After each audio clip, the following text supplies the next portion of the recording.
Good morning. आगे बढ़ते हम लोग, ठीक है। कहाँ पे थे? इंटरप्रिटेशन ऑफ स्टैट्यूट्स में।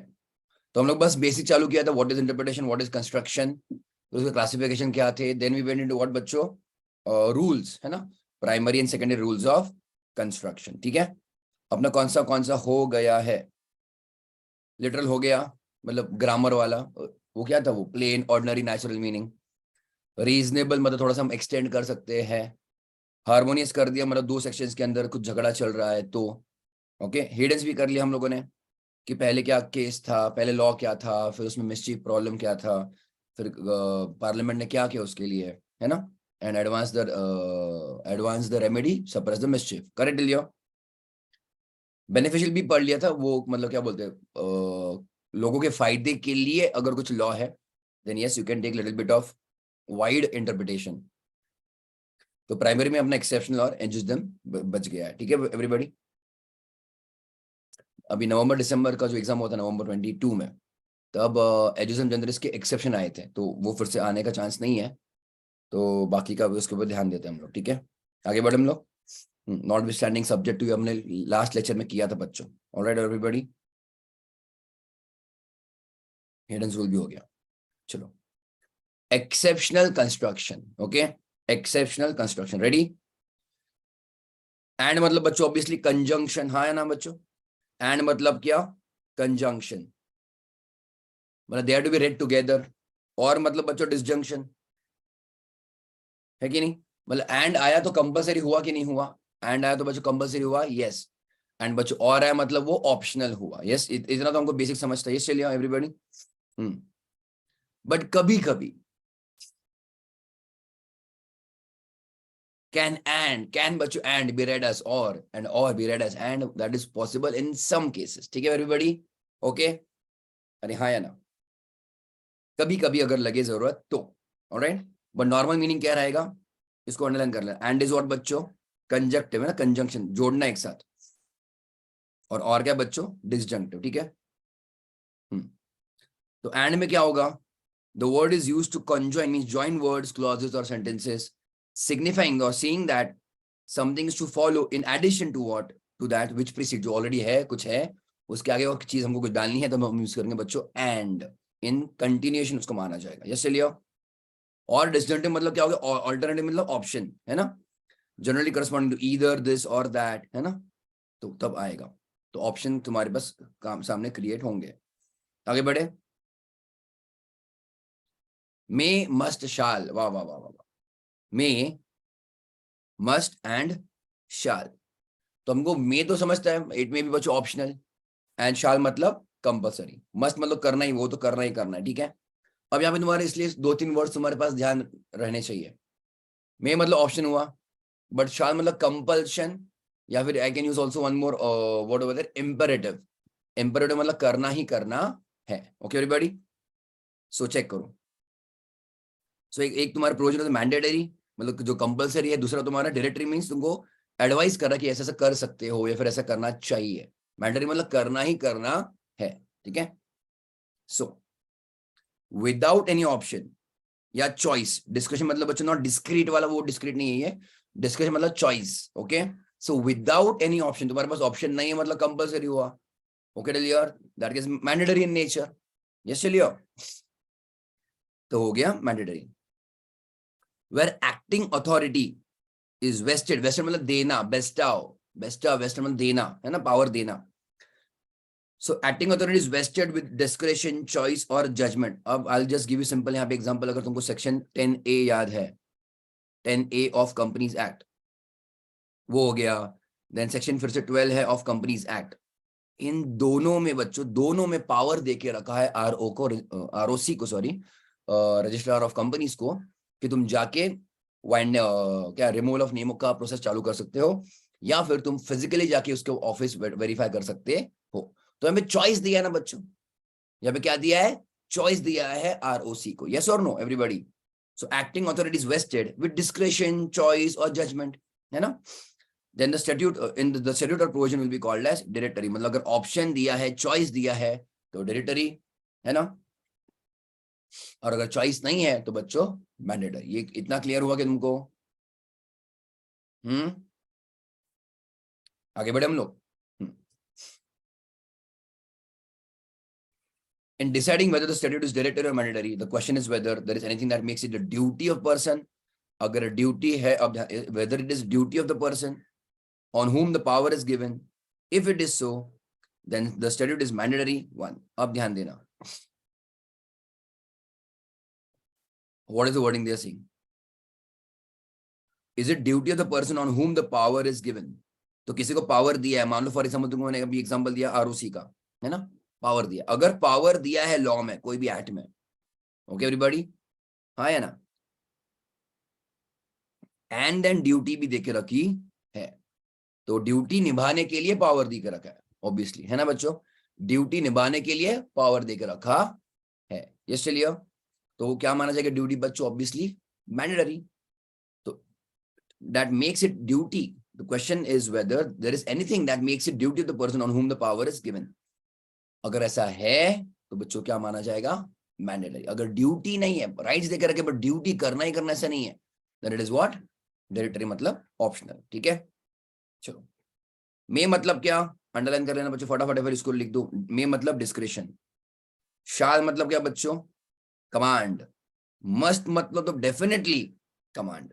ओके, क्लियर है ना? तुम्हारे टेक्स्ट बुक, नोटबुक, जो भी तुम यूज कर रहे हो, मैं जहां हाईलाइट करो प्लीज करते जाओ. Okay clear. If you want me to wait, I will wait also. कभी लिखना कुछ रहा तो मुझको बोल देना. ठीक है, आगे बढ़े. The question as to whether a statute मतलब law is mandatory depends upon intent. फिर से वही चीज, इंटेंशन को 100 बार आएगा बच्चों ये वर्ड, ये टेक्स्ट बुक में, ये चैप्टर में. ठीक है, तो मैंडेटरी है या नहीं कोई चीज, मतलब ड्यूटी था, कंपल्सरी था, it depends on intention of the legislature and not merely only depending on the language. इसको स्टार मार्क करो, ये वर्डिंग्स कहीं ना कहीं बच्चों मैंने पढ़े थे इसको कोई आंसर में. ठीक है, पढ़े बच्चों अपन इसको. मस्ट, मे, शाल के ऊपर एक लिख दो आंसर, ऐसा आ सकता है. Right short notes on.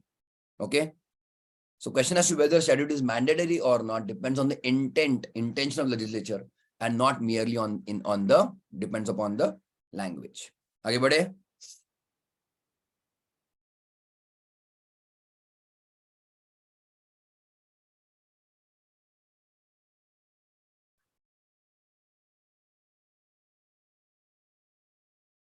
शाल मतलब क्या हो गया? कंपल्सरी. बराबर है.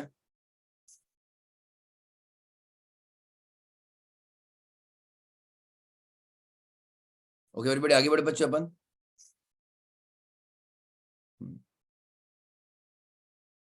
ऑलराइट, चलेगा ना.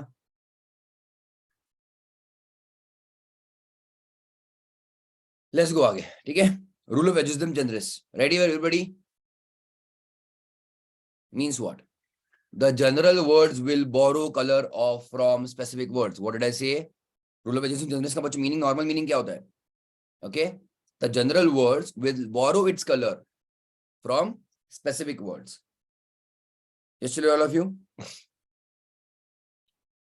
इसका मतलब ये हुआ कि अगर कुछ वर्ड्स है उसके आगे कुछ जनरल वर्ड्स लिखे गए हैं.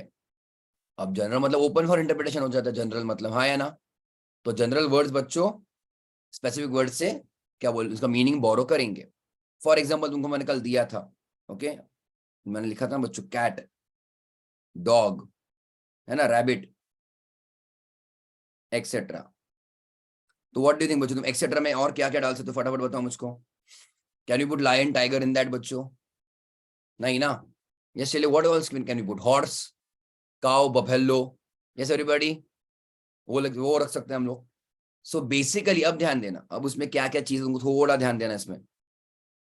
Okay, these are specific words and these are general words. ठीक है, yes you can put cattle in that. Correct, cattles में तुम्हारा कुछ भी आ सकता है. Correct, domestic basically animal, domesticated animals वगैरह यू कैन से. ठीक है, रेडी नाउ. लॉ मेकर, तुम यहाँ पे तुमको देख, ये चैप्टर किसके बारे में बच्चों, कि लॉ मेकर को क्या कहना था, उसका हम बच्चों यहाँ पे इंटरप्रिटेशन कर रहे हैं. अब लॉ मेकर बच्चों अगर ये इतना बड़ा लिस्ट करता बैठेगा तो तुम्हारा बुक भर जाएगा बच्चों, एक्ट बहुत बड़ा हो जाएगा. So at times they have to stop somewhere. Okay everybody, but they are giving you idea ना, क्योंकि एक्सेट्रा में क्या लिखना है. How are they giving you idea?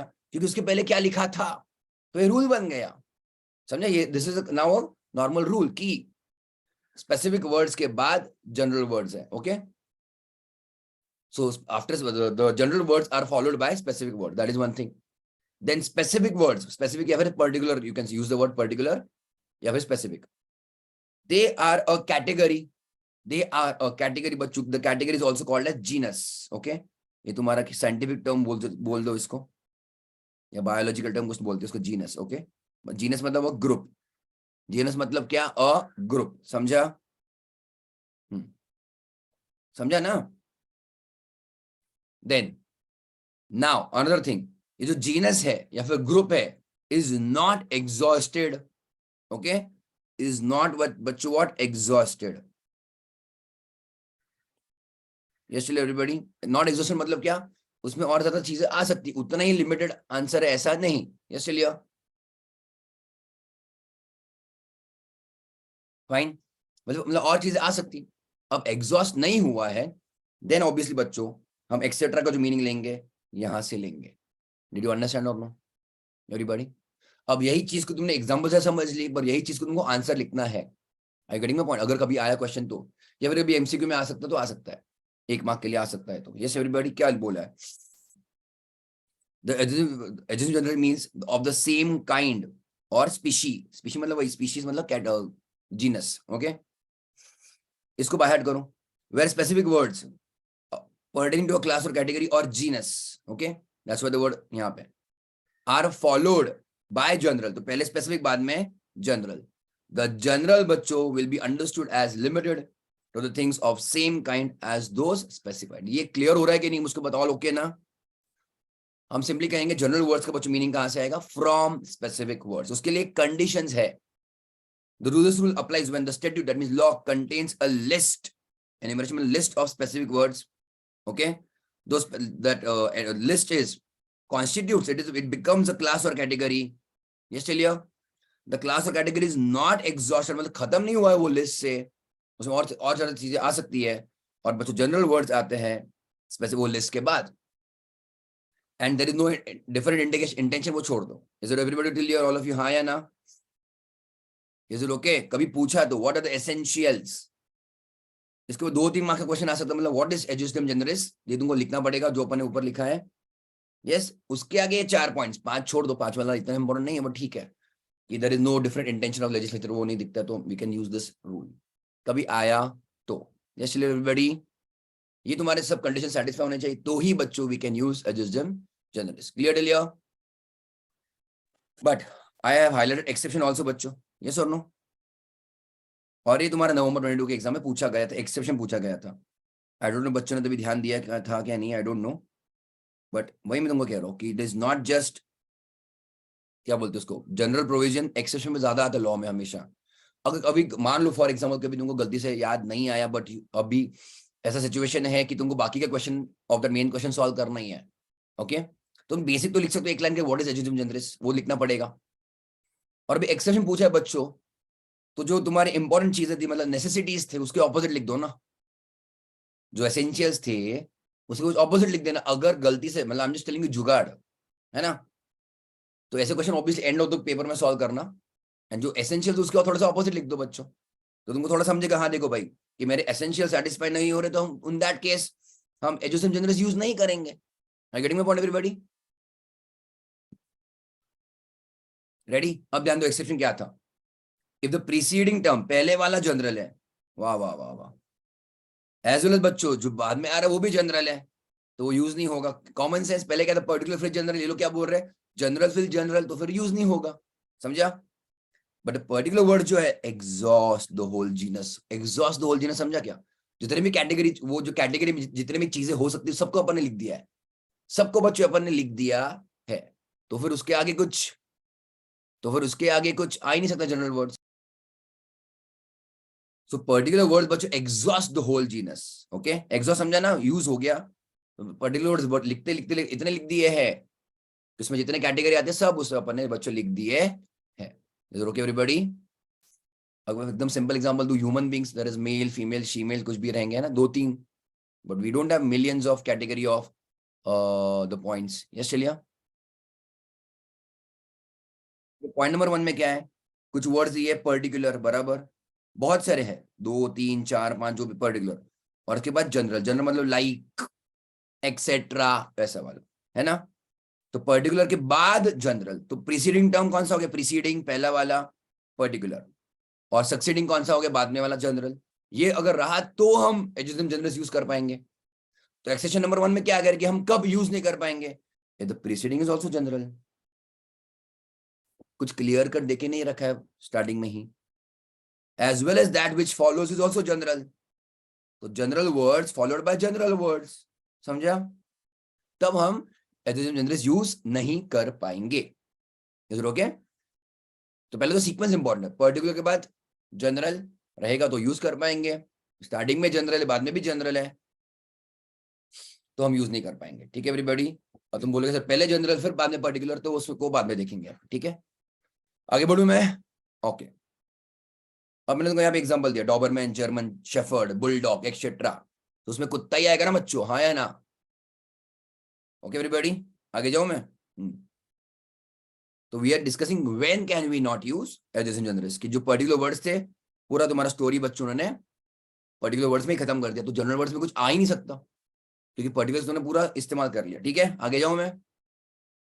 Where specific objects enumerated, enumerate मतलब लिस्ट, एन्यूमरेशन मतलब list, are essentially diverse in nature. जो again important example, जो पर्टिकुलर वर्ड्स देके रखे हैं बट उन सभी में बच्चों कुछ कॉमन नहीं है। I getting my point or no. Particular words देके रखे हैं but particular words are not forming a genus, वो इतना याद रखना, GENUS।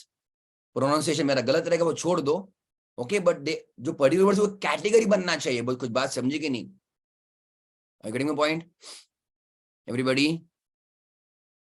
ये बात समझे, थर्ड पॉइंट समझा, tell me all of you. तो what did we say, particular के बाद जनरल, पर पर्टिकुलर में कुछ ना कुछ कॉमन होना चाहिए ना अपने लोगों में। सो एसेंशियली अगर वो अगर वो अलग अलग है तो they are not forming a category. और क्योंकि कैटेगरी नहीं है तो हम जनरल वर्ड्स को बच्चे पर इंटरप्रेट नहीं कर पाएंगे using the category, because it is not a category. Okay, वो कुछ एक साथ बन नहीं रहे, वो बस उसको, it is like mixed supply, समझा क्या, मिक्स्ड सप्लाई आर्टिफिशियली टुगेदर। याद आ रहा है सेक्शन 8 ना, GST। आगे जाऊं मैं, चलो। And when there is express intention, express मतलब क्लियर कट बोला है भाई, that general term shall not be, बोल के रखा है, बोल के रखा है, not to be read as adjective generals, okay, the specific terms. Clear cut बोल के रखा है बच्चों लॉ में ही कि एडजेक्टिव जनरल्स, लॉ में फिर उसके जो भी सर्कुलर्स वगैरह जो भी रहेगा कि उसको एडजेक्टिव जनरल्स की तरह यूज नहीं करना है। ओके एवरीबॉडी, फाइन, इतना इतना याद रखो फिलहाल तो। Yes all of you. तो 4 थे ऑलरेडी, नवंबर की एग्जाम में आया था, सो फिर से मई 23 में आने का चांस इसका नहीं है। But any other thing you can keep in mind at least examples के लिए, ओके, कि वो नॉर्मल भी है और एक्सेप्शंस भी तुमको ध्यान देना है। यस एवरीबॉडी, आगे जाऊं मैं।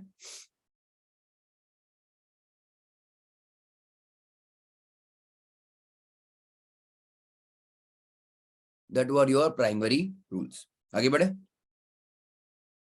अदर सेकेंडरी बच्चों रूल्स ऑफ इंटरप्रिटेशन। रेडी बच्चों, उसमें तुम्हारे 2 ही है, डॉक्ट्रिन ऑफ नॉस्क्योर सोसाई और तुम्हारा ये कंटेम्परेरी नाउ।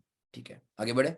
उसमें से अभी ये इंपॉर्टेंट है, इसको अभी अगर मई 23 के एल से इसको भी ध्यान दे सकते हो तुम लोग, क्योंकि एडजेक्टिव जनरल्स आ गया है, या फिर हेडन्स रूल तो आने का फिर से चांस है, क्योंकि हेडन्स रूल में बच्चों प्रॉपर एक क्वेश्चन बन सकता है, क्योंकि उसमें तुमको 4 पॉइंट्स देने हैं प्लस वो advance the remedy suppress mischief, ये तुम्हारा हो गया फिर आंसर हेडन्स रूल का। Okay everybody, mischief rule is also called as Heydon's rule and all of that. ठीक है, तो उस पर ध्यान देना, नॉस्टिक सोसाइटी पे ध्यान देना। ठीक है, अब नॉस्टिक सोसाइटी क्या है, इसमें बच्चों फिर से तुम्हारा पर्टिकुलर और जनरल का स्टोरी नहीं है, पर्टिकुलर एंड जनरल का स्टोरी नहीं है, पर्टिकुलर वर्ड्स ही है बस, पर खत्म हो गया, पर्टिकुलर वर्ड्स ही है और स्टोरी खत्म हो गया। बट पर्टिकुलर वर्ड्स में भी, पर्टिकुलर वर्ड्स बच्चों वो एक दूसरे का हेल्प लेंगे, वो एक दूसरे का रंग में बच्चों ढल जाएंगे। मतलब क्या, क्या वो दोस्ती वाला, क्या वो उसको असर है ना, दोस्ती का असर मतलब एक दूसरे के ऊपर का असर बच्चों। ओके एवरीबॉडी, तो 2-3 वर्ड्स है, they will in a way will be interchanged or understood with help of each other. Are you getting little bit बच्चों थोड़ा सा? A man is known by company he keeps, हाँ या ना? Plant and machinery, हाँ, तो plant will be taken in case of, मतलब in the context of machinery, correct, very good। आगे बढ़े, चलो।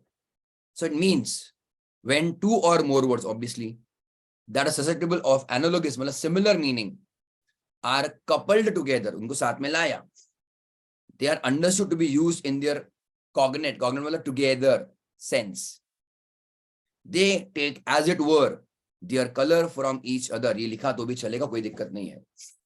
That is the meaning of more general words being restricted to a sense analogous to that of less general. इसको छोड़ दो. But basically when the words that can be used as synonyms, words that can be used as synonyms are together, तो बच्चों they will borrow their colors from each other. Okay.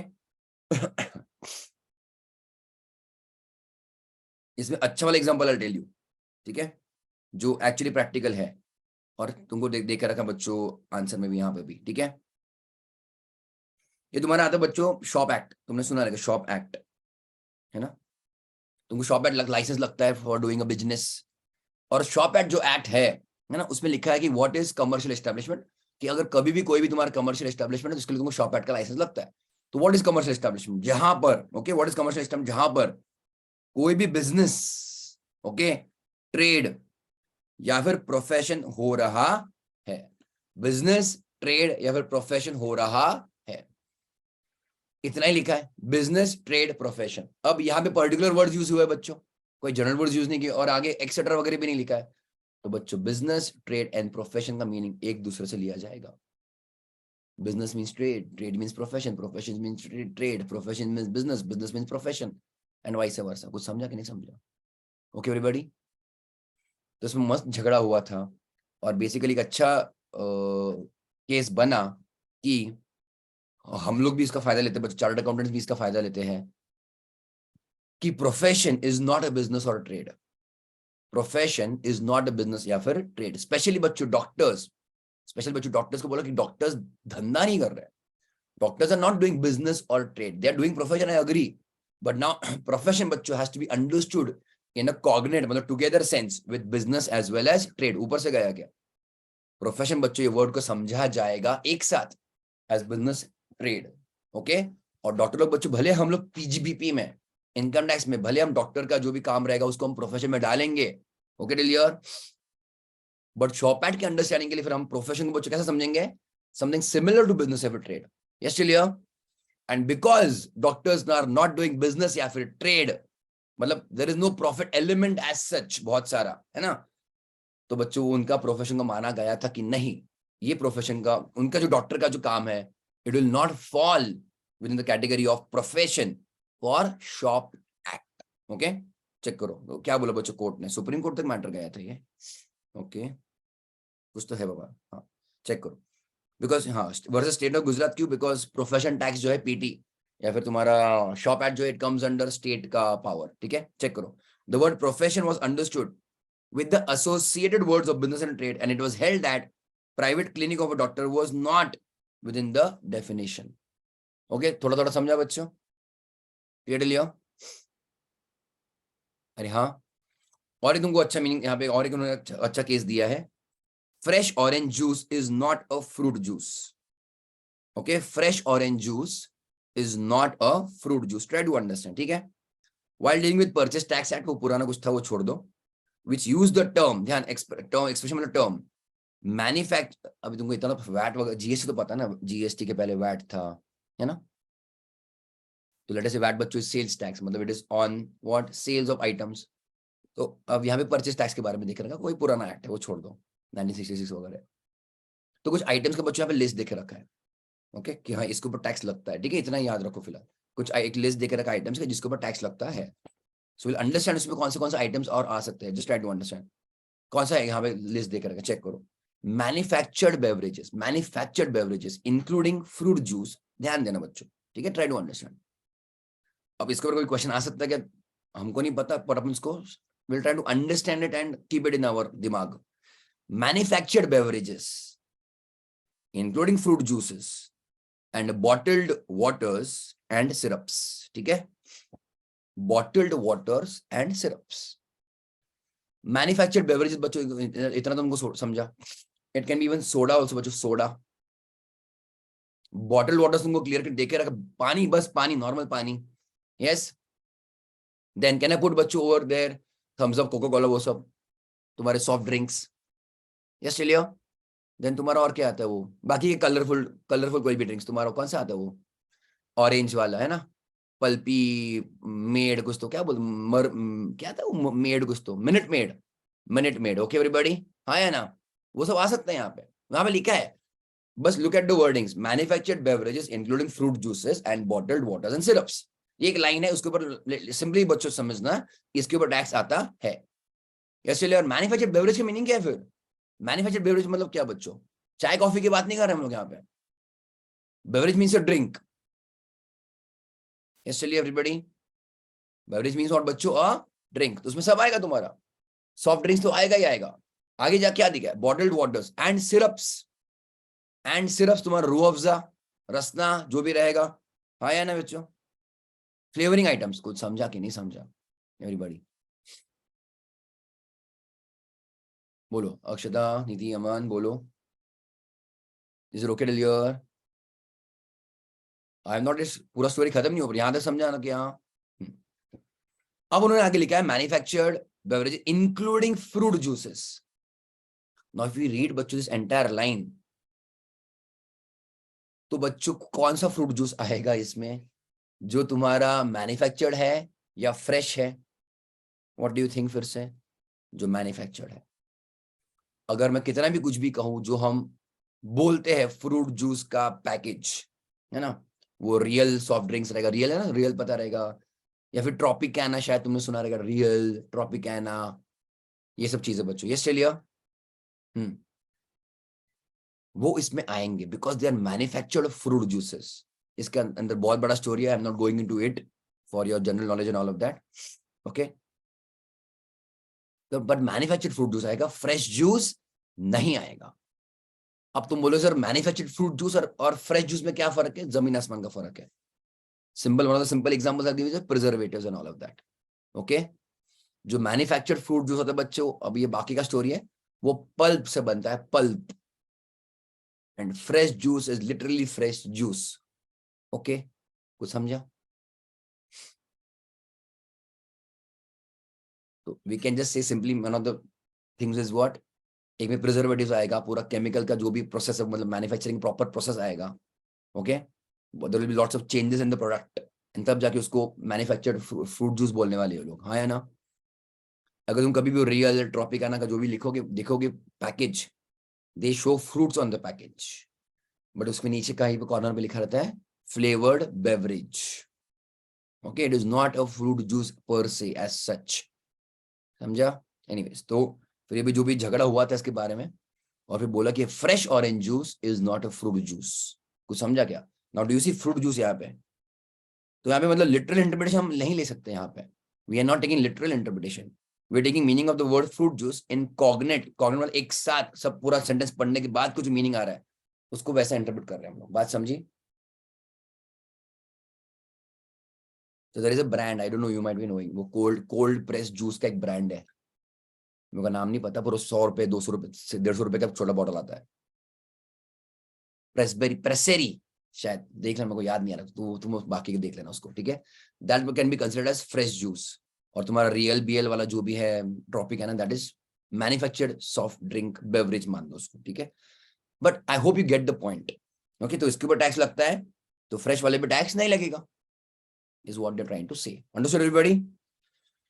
So basically taking meaning in the entire sentence के हिसाब से, चलो आगे बढ़ो बच्चों, that was your doctrine of ये तुम्हारा नस्क्यूलर एस सोसाई वाला, ठीक है, आगे बढ़े, डॉक्ट्रिन ऑफ कंटेम्पोरारी एक्सपोजिशन, ये कुछ कभी पूछा भी नहीं है, पर बस लिटरल लीगल मैक्सिम तो उसको पढ़ लो एक बार, is based on concept that the statute or document is to be interpreted by referring to the exposition it has received from contemporary authority. This means law should be understood in the sense in which it was understood at the time when it was passed. पुराने जमाने में जाके जो words का जो meaning आता था, पुराने जमाने में जाकर, ओके, पुराने जमाने के हिसाब से वो जमाने में वो वर्ड्स का क्या मीनिंग था, उसको बच्चों अभी वैसा समझना, okay, means what, who is the best interpreter of law, custom, is the best interpreter of law. मतलब क्या, अगर तुम कोई ancient law, religious law, ancient text पढ़ते हो, यहाँ पे दिया है ना कहीं पे, तो यस, एंशियंट, एंशियंट समझना, पुराने स्टैट्यूट्स, 100-200 साल पुराने कुछ एक्ट्स रहेंगे, there is something called as Magnum Carta, कुछ बोलते हैं ना उसको, मतलब पुराने जमाने के लॉज थे बच्चों। अब ऑब्वियसली फिर हम पुराने जमाने का ही लैंग्वेज यूज करेंगे ना उसको समझने के लिए। Words change their mean. अब तुम बच्चों शेक्सपियर पढ़ते हो, तुम्हारा दिमाग दुखता है शेक्सपियर पढ़ते हो तो, because that was a heavy और different English that time. Yes everybody, थोड़ा इंग्लिश वर्ड्स अलग थे, ग्रामर थोड़ा सा अलग था। यस चलिए, तो हम अगर जब कोई पुराने, तो इतना तुमको याद रखना कि पुराने अगर एंशियंट टेक्स्ट या फिर एंशियंट स्टैट्यूट्स, उसके लिए हम कौन सा रूल यूज करेंगे, ये वाला। तो एंशियंट स्टैट्यूट्स को बच्चों हाईलाइट कर दो या स्टार मार्क कर दो। ठीक है एवरीबॉडी, वहां पे लिखा भी है लास्ट लाइन में, remember that this maxim is to be applied for understanding only ancient statutes but not for comparatively modern laws. समझा क्या नहीं समझा? All of you okay till here?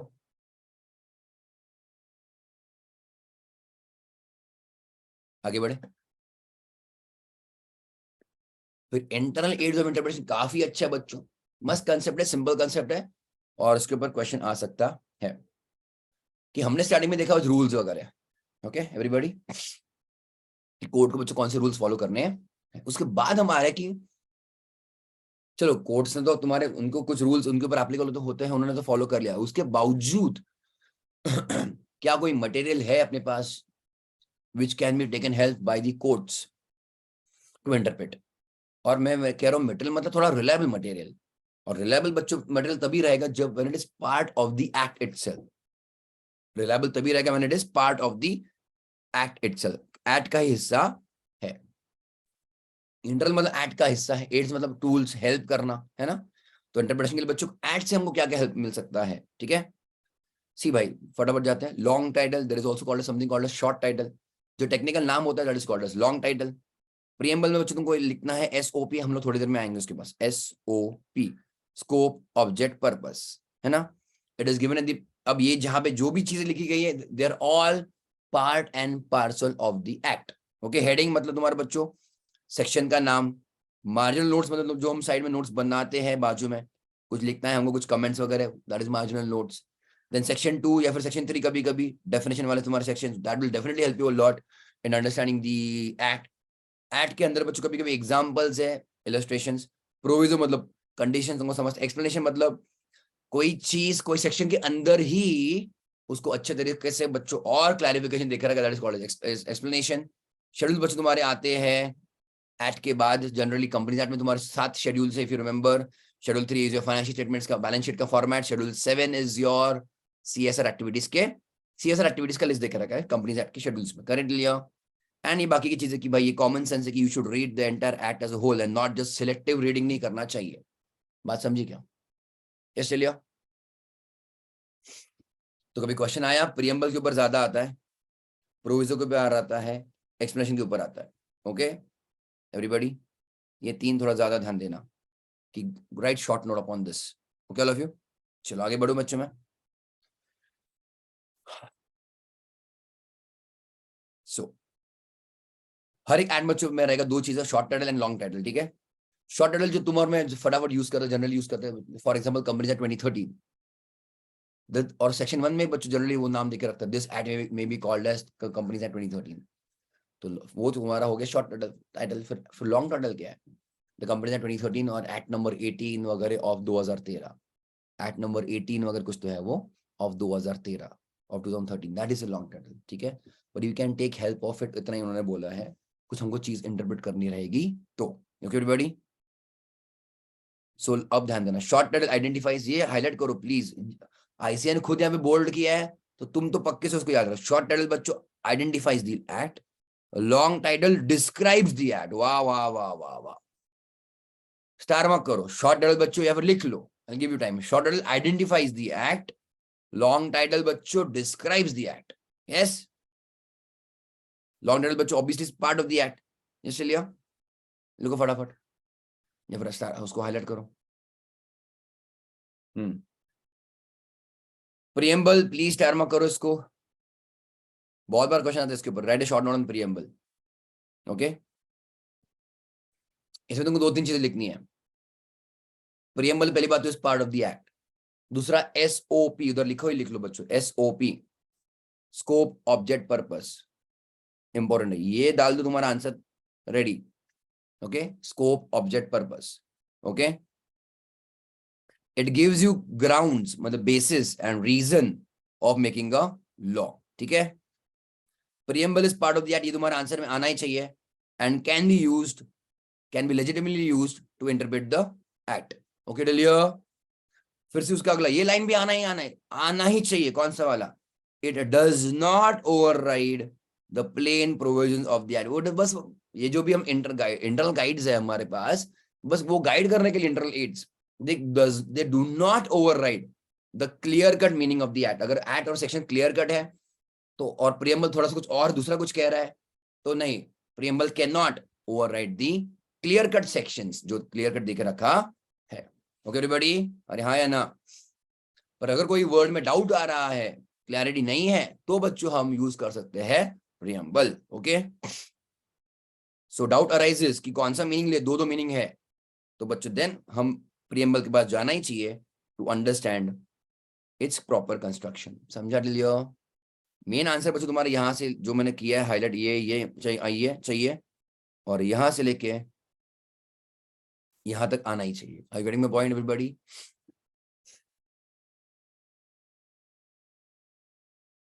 Then it discloses बच्चों just primary intention of the act, but does not override plain language of the act. Okay, आगे बढ़े। Example 8 बच्चों, इसको कभी कोई क्वेश्चन आया है या फिर जो सजेशन आंसर है आईसी है कि उसमें बच्चों सजेशन आंसर में ये एग्जाम्पल डाल के रखा है, इसमें स्टार मार्क किया है। जनरली कोई केस लॉ कभी भी कोई भी सजेशन आंसर में दिया नहीं है, बहुत रेयरली दिया है, बट ये वाला बच्चों ने दिया है। ध्यान देना example use of the word may, एक मे ये वर्ड यूज किया है in section 5 of Hindu marriage Act. ठीक है, अब यहाँ पे तो ऑब्वियसली हम यूज भी कर सकते हैं बच्चों, एक्ट का नाम क्या, हिंदू मैरिज एक्ट है। देन सेक्शन 5 में वर्ड यूज किया बच्चों मे, और सेक्शन 5 ने क्या बोला, अब मैरिज मे बी सॉल्मनाइज्ड, शाल भी बोला है क्या, नहीं ऑप्शनल, सॉल्मनाइज्ड बिटवीन टू हिंदूज, और आगे जो भी स्टोरी देके रखा है। यस चलिए, तो यहाँ पे फिर कोई एक जन बोल रहा है, फिर झगड़ा चल कि मे बोला है, शाल थोड़ी बोला है ना एवरीबॉडी? तो फिर यहाँ पे कोर्ट ने क्या बोला, नहीं मे बोला है तो भी उसको माना जाएगा एज मैंडेटरी, मतलब shall, in the sense that both party should be Hindu. हाँ या ना? इसलिए अब इसका ये इंटरप्रिटेशन कैसे ले लिया हम लोगों ने, उसका एक रीजन देना पड़ेगा हमको। तो बच्चों उसका रीजन था प्रियम्बल। क्यों बच्चों? बिकॉज वो एक्ट के प्रियम्बल ने क्या बोला, an act to amend and codify law marriage among Hindus. Yes चलिए एवरीबॉडी, तो it is about Hindu and Hindu only, Hindu male and Hindu female दोनों हिंदू रहेंगे तो ये बच्चों हिंदू मैरिज एक्ट आएगा। यस चलिए यार, ये वाले एग्जांपल में क्या होता, क्रिश्चियन मेल था और हिंदू फीमेल थी, तो बच्चों the marriage under Hindu marriage act between a Christian and Hindu was void. Okay,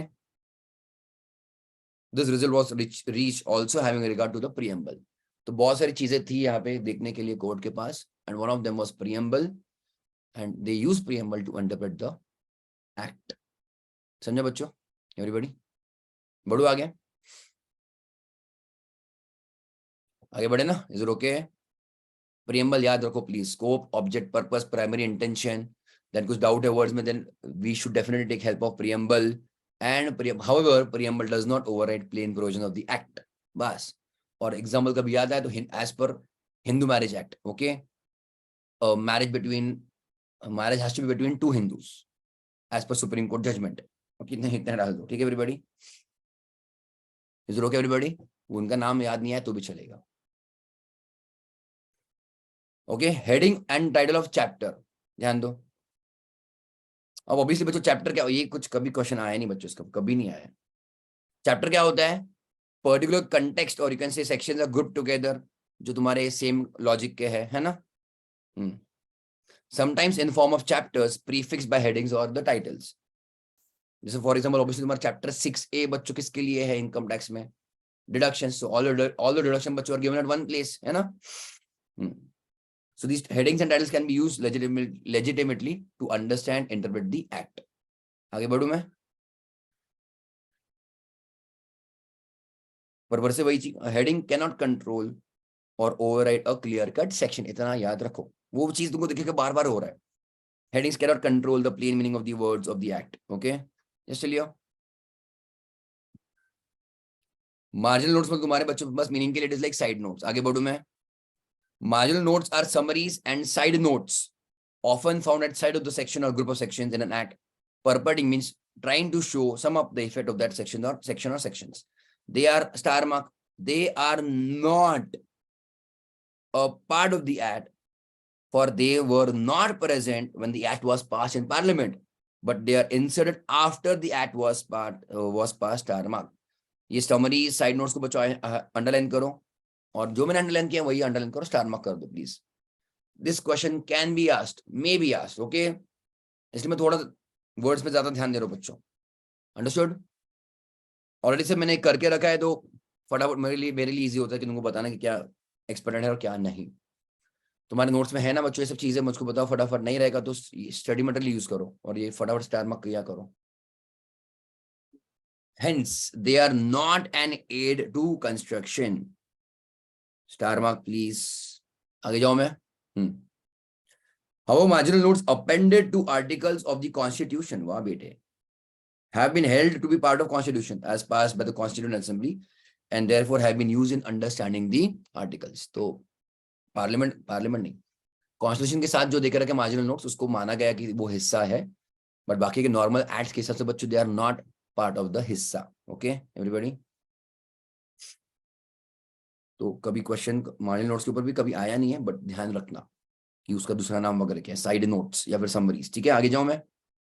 definition section तुमको तो क्लियर कट समझता है। It is also called as interpretation clauses. Okay, जो तुम्हारे इंडियन कॉन्ट्रैक्ट एक्ट है उसमें इंटरप्रिटेशन क्लॉज यूज किया, section 2। Definition clause as an word नहीं यूज किया। ठीक है everybody? I think even general clause act में ऐसे हुआ है।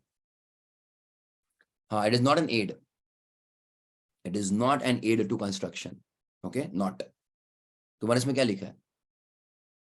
अब यहाँ पे देखो, यहाँ पे तुम्हारे सुप्रीम कोर्ट के जजमेंट में बोला था, Patanjali Shastri had declared marginal notes in an Indian statute as in an act or the parliament cannot be referred, cannot be बोला इधर, कोर्ट ने बोल दिया है, to for the purpose of understanding the statute, and the same view has been taken in many other cases. One of the reasons I'll tell you, okay, जो यहाँ पे थोड़ा सा समझ रहा है, अब ध्यान देना क्यों नहीं बच्चों, why it is not used directly, okay?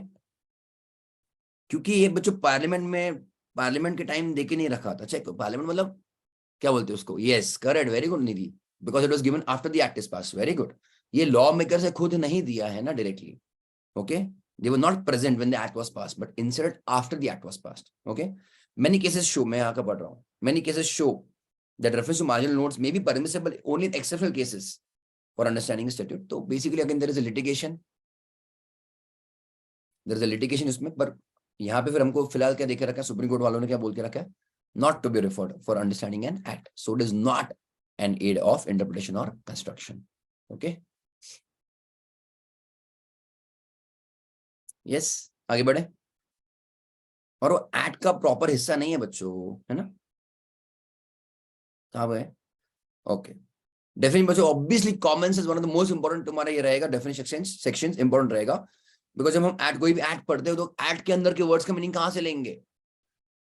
Act से ही लेंगे। एक्ट के अंदर के वर्ड्स का बच्चों मीनिंग कहां से लेंगे? एक्ट से ही लेंगे, समझा? फॉर मीनिंग कहां पे दिया है? एक्ट के अंदर सेक्शन 2, सेक्शन 3 जनरली होता है, तो सेक्शन 2 जनरली तुम्हारा रहेगा डेफिनेशन या फिर interpretation section. Okay, a word और a phrase is defined as having a particular meaning in the law, in the act, is that meaning alone which must be given to it in interpreting this a section of the act. A word or a phrase is defined as having some meaning, तो बच्चों हम वही meaning लेंगे वो word को समझने के लिए, not dictionary meaning. Okay, this is called an exhaustive definition. अब आई होप तुमको ये वर्ड याद आ रहा है, मीन्स। जैसे तुमने बच्चों ये वर्ड यूज किया, मीन्स मतलब exhaustive. The court cannot ignore an exhaustive statutory definition and try and extract what it considers to be the true meaning. अगर means दिया है मतलब खत्म, जितना दिया उतना ज्यादा दिमाग नहीं लगाने का कोर्ट ने ऐसा बोला है बच्चों यहाँ पे, है ना बच्चों? पर अगर इंक्लूड्स दिया है then yes we may extend the meaning, है ना? समझा कि नहीं? Is it okay? The purpose of definition clause is two fold, time pass है। तो फर्स्ट ऑफ ऑल प्रॉपरली एक प्रॉपर इंटरप्रिटेशन देना, क्लियर कट वाला। दूसरा, shorten the language of the aid बच्चों by avoiding repetition of the same words ना। अब वो मान लो कोई वर्ड है रिलेटिव या फिर रिलेटेड पार्टी ट्रांजेक्शन है, रिलेटेड पार्टी ट्रांजेक्शन, तो रिलेटेड पार्टी कौन कौन है उसको हम लोग 100 बार लिखते बैठेंगे एड के अंदर, इसको दिया उसको दिया इसको दिया उसको दिया, तो बच्चों अपना एड बहुत बड़ा हो जाएगा। It makes no sense. तो इसलिए सभी जहां जहां वो वर्ड्स रिपीट हो रहे हैं उसको एक जगह पे लाके उसका मीनिंग दे दिया बच्चों।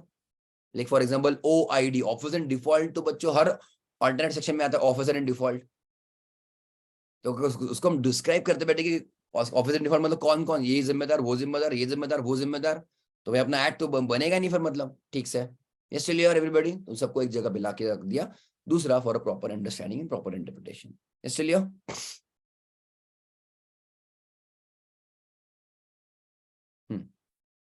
देन तुम्हारे डेफिनेशन बच्चों क्या क्या रहेंगे? रिस्ट्रिक्टिव एंड एक्सटेंसिव, तुम्हारे दो रहेंगे। रिस्ट्रिक्टिव मतलब लिमिटेड, एक्सटेंसिव मतलब लंबा वाला, है ना? एम्बिगुअस मतलब कंफ्यूजिंग वाले, and definition subject to a contrary context. आगे बढ़ो, चलो। The definition of a word or expression in the definition may either be restricting of its ordinary meaning or may be extensive। ये हम लोग बहुत बार basics में पढ़ चुके थे बच्चों। Means and includes. मीन्स मतलब बच्चों ध्यान देना, तुमको क्या क्या वर्ड्स याद रखने हैं। मीन्स, रेस्ट्रिक्टिव, एग्जॉस्टिव, याद रखो प्लीज। मीन्स, रेस्ट्रिक्टिव, एग्जॉस्टिव मतलब खत्म, है ना? Includes, extensive. Still everybody? Means मतलब क्या? एक्सटेंसिव, ठीक है? अजर हाँ या ना बच्चों, क्लियर है एवरीबॉडी?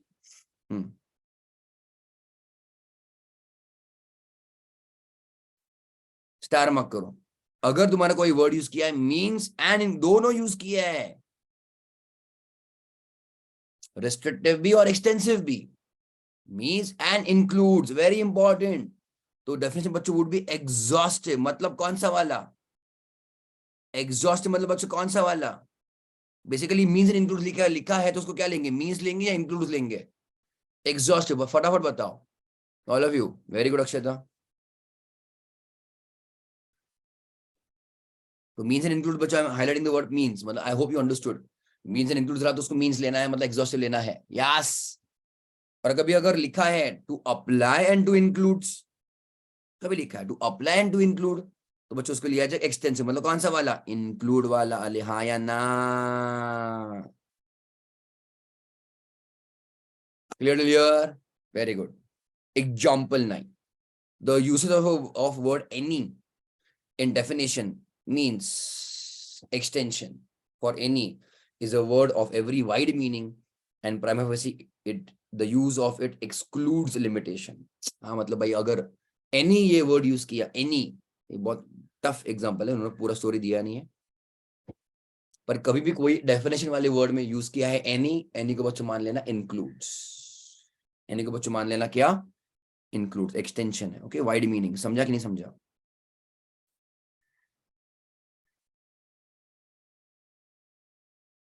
जैसे फॉर एग्जांपल तुम्हारा इनकम का डेफिनेशन बच्चों, इनकम का डेफिनेशन एक्सटेंसिव है। Income includes any income from lottery, various source winning और सिमिलर इन नेचर। याद आ रहा है? तो उसका एक्सटेंशन वाइड लेंगे हम लोग, क्योंकि हमको कुछ छोड़ना नहीं है ना, सब पकड़ पकड़ के लाना बच्चों, टैक्सेबल करना है। Yes clear? आगे बढ़ू।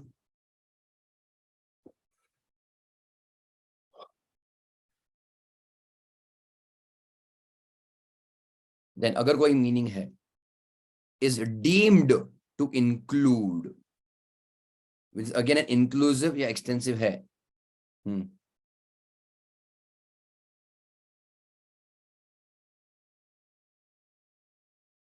इंक्लूसिव मतलब वाइड ना, मतलब वही वाइड मतलब extensive. Okay, inclusive as well as extensive तुम्हारे सिनोनिम में बच्चे। एक्सटेंसिव मतलब लंबा, बड़ा बढ़ के है ना, बहुत है, और इंक्लूसिव मतलब वही चीज सब लोग इंक्लूडेड इसमें। इज डीम्ड टू इंक्लूड का मीनिंग क्या रहेगा? एक्सटेंसिव मतलब inclusive. Okay, so inclusive and extensive are synonyms. Inclusive and extensive आप बच्चों सिनोनिम, समझा कि नहीं, है ना? ठीक, अरे हाँ।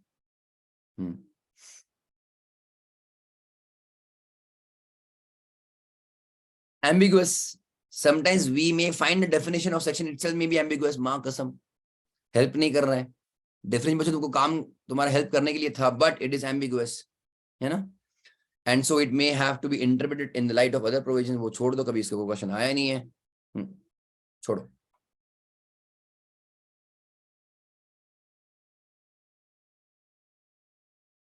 Definition subject to contrary context, when a word is defined to bear a number of inclusive meaning, बहुत सारे हैं, the sense in which the word is used in a particular section must be ascertained from the context of the act, वगैरह वगैरह वगैरह, छोड़ दो। Illustration का वो एक बार साइन करो, इसको एक ही स्टार देने की भी जरूरत नहीं एक्चुअली, ठीक है, यहाँ पे मैंने दिया है वैसे। Write a short note on illustration. Illustration are बच्चों literal examples given in the act. Examples बच्चों देके रखा है act में, वो एग्जाम्पल बच्चों तुम्हारे पास समझ के लिए, समझाने के लिए है। Again same thing, it can not be बच्चों, it can not override the plain provisions of the act. Already all of you, अरे हाँ या ना? और अभी लेट मी बी प्रैक्टिकल, ये बस तुम्हारे पुराने जमाने के एक्ट में होता था, अभी नहीं होता। कोई भी फिलहाल वाला एक्ट बच्चों ये नहीं डालता, क्या नहीं डालता? एग्जाम्पल्स नहीं डालते, ठीक है? अगेंस्ट स्टार में क्या बोला? Illustration are do not form part of the act and are considered to be of relevance and value in understanding the section, but they are not, you will not call them as part of the act. Okay, everybody check karo, do not form part of the sections. These illustrations follow the text of section, sections के बाद है, but sections का हिस्सा नहीं माने जाएंगे, important, okay? They cannot have effect of modifying the language of the section and can neither curtail nor expand the scope of the section, star mark. Illustration बच्चों कभी भी कोई भी सेक्शन का स्कोप, अंडरस्टैंडिंग बढ़ा या घटा नहीं सकते, वो बस तुम्हारे बस समझ के लिए थोड़ा सा है।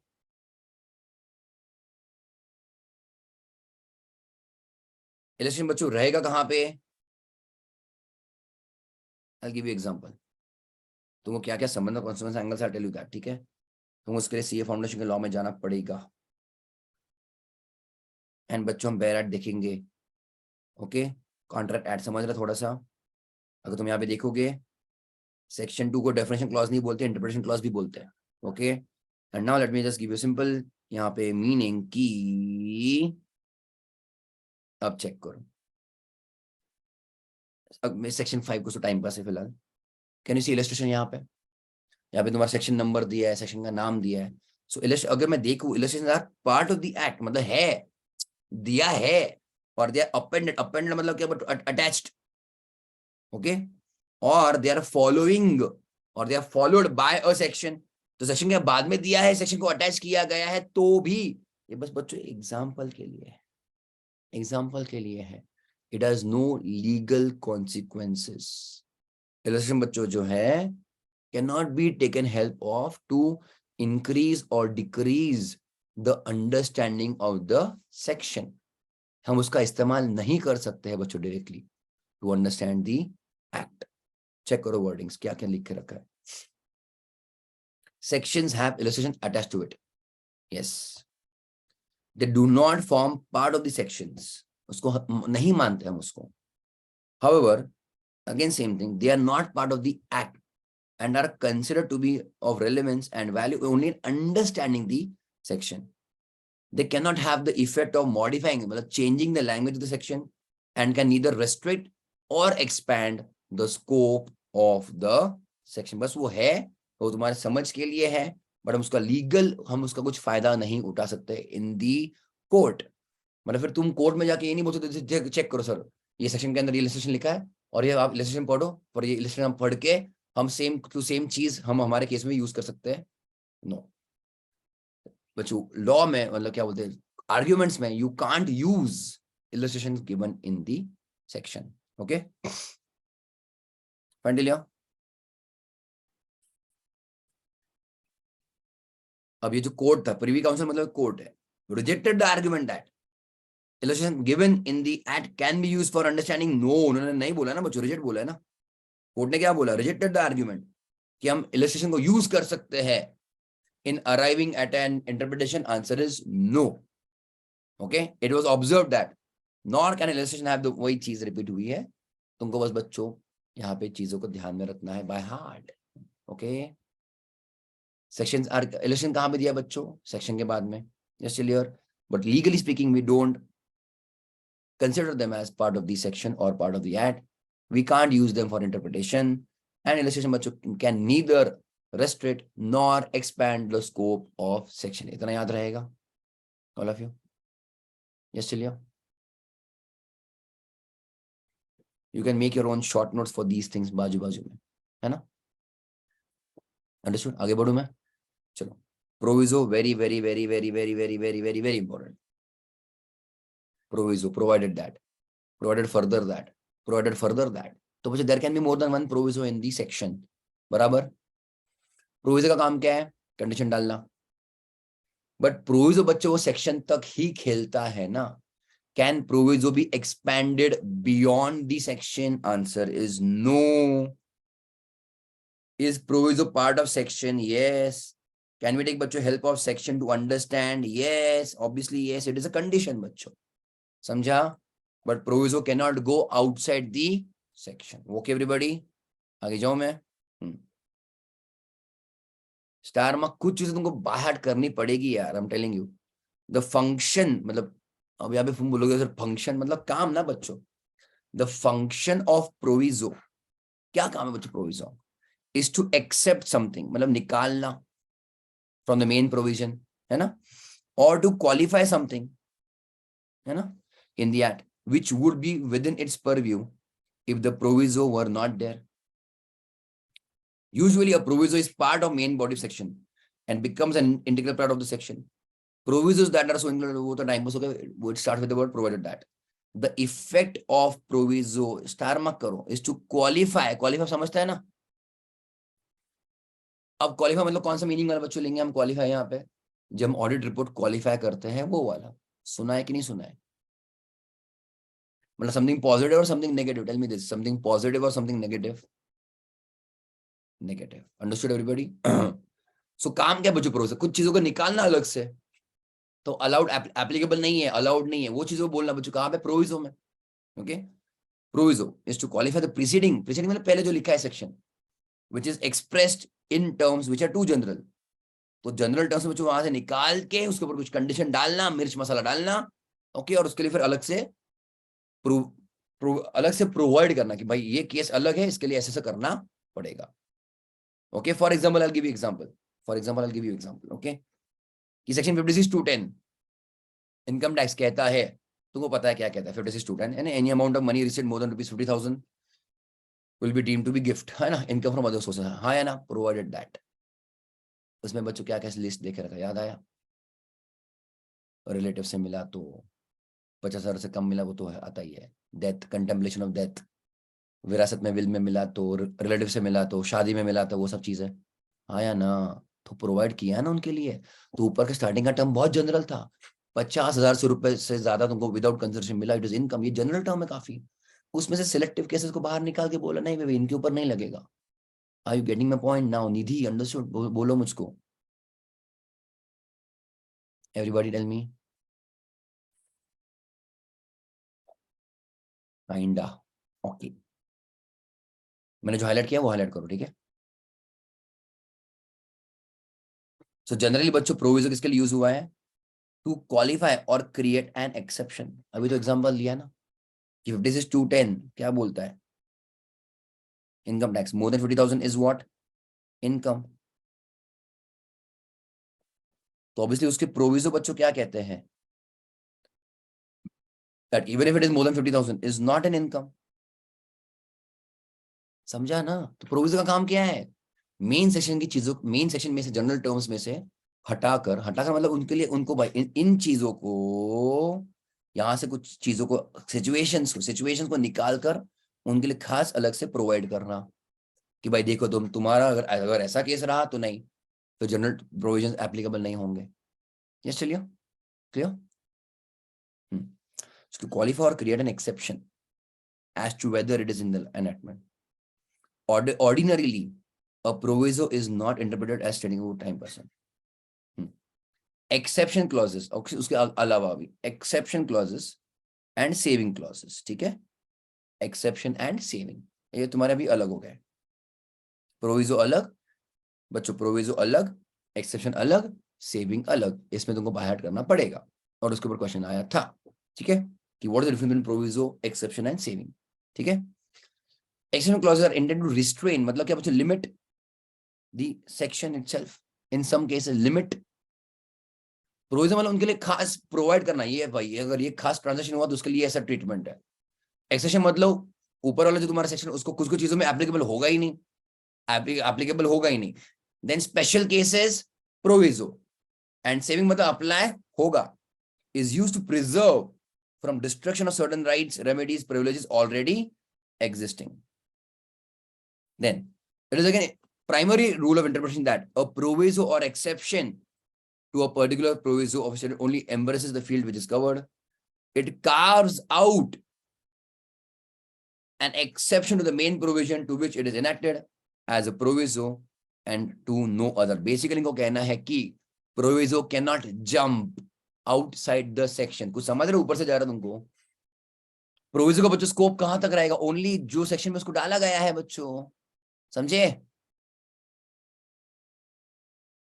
Proviso can not jump outside the section. Proviso, अब मुझको पता, कॉमन सेंस, अब यहाँ पे बोला बच्चों 56 to 10 का तुमको एग्जांपल दे रहा था मैं, है ना, कि भाई ये तुम्हारा सब इनकम नहीं है, तो उसका मैं मीनिंग बस 56 to 10 तक ही लूंगा मैं उसका meaning. I will not take it to any other sub section और क्लॉज और सेक्शन, है ना, जो भी हमको यहाँ पे एग्जाम्पल लिख रखा है. सो प्रोविजो बच्चों टेक्स आउट और not takes out, makes a special case, उसके लिए अलग से प्रोवाइड कर रखा है. ठीक है. एक्सेप्शन क्या बोलता है, चेक करो, इसको बाय हार्ट करो. Is intended to restrain, restrain का मीनिंग तो समझता है ना बच्चों, लिमिट. द एनैक्टिंग मतलब क्या, स्टार्टिंग का जो सेक्शन देकर रखा है, स्टार्टिंग का मतलब क्या, अब ध्यान दो बच्चों, there is a general section. 56 to 10 is a general section. जो पहला लाइन है उसका एक ही लाइन देके रखा है ना, it is something general in nature. Yes चलियर, इसको बोल देंगे हम लोग एनैक्टिंग. समझा कि कोई ना कोई चीज लग रही है, एप्लीकेबल हो रही है ना, क्या लग रही है बच्चों की, हाँ भाई 50,000 के ऊपर रहा तो इनकम है. सो इट इज एनैक्टिंग करना. ओके. उसमें से कुछ चीजों को लिमिट करना, अगर लिमिट कुछ करना है, लिमिटेड. ओके.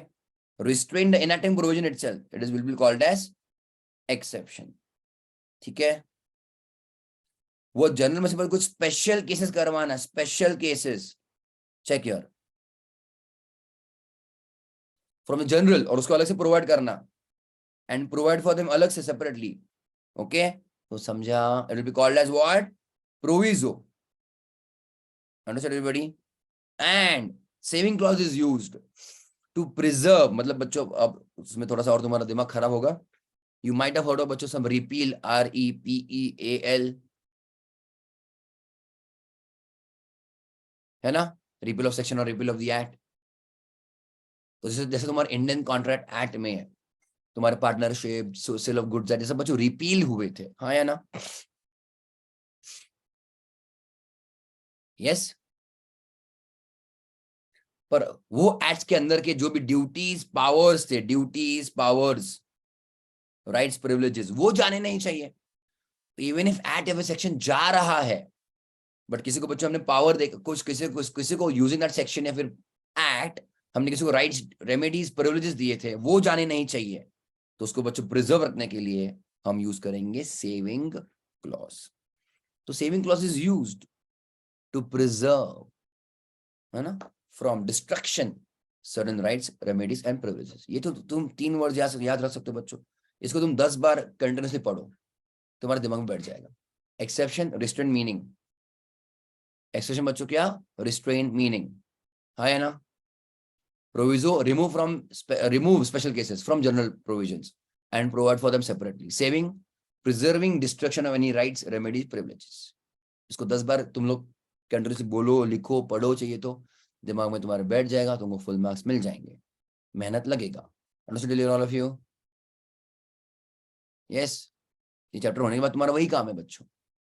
समझे क्या? आगे बढ़े. एक्सप्लेनेशन कहाँ पे देख रखा है?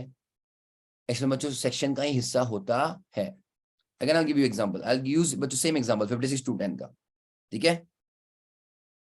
56 टू 10 जनरल प्रोविजंस इनकम है, प्रोविजो इनकम नहीं है. अब बच्चों one of the example of proviso is received from relative. अब बच्चों प्रॉब्लम क्या है फिर?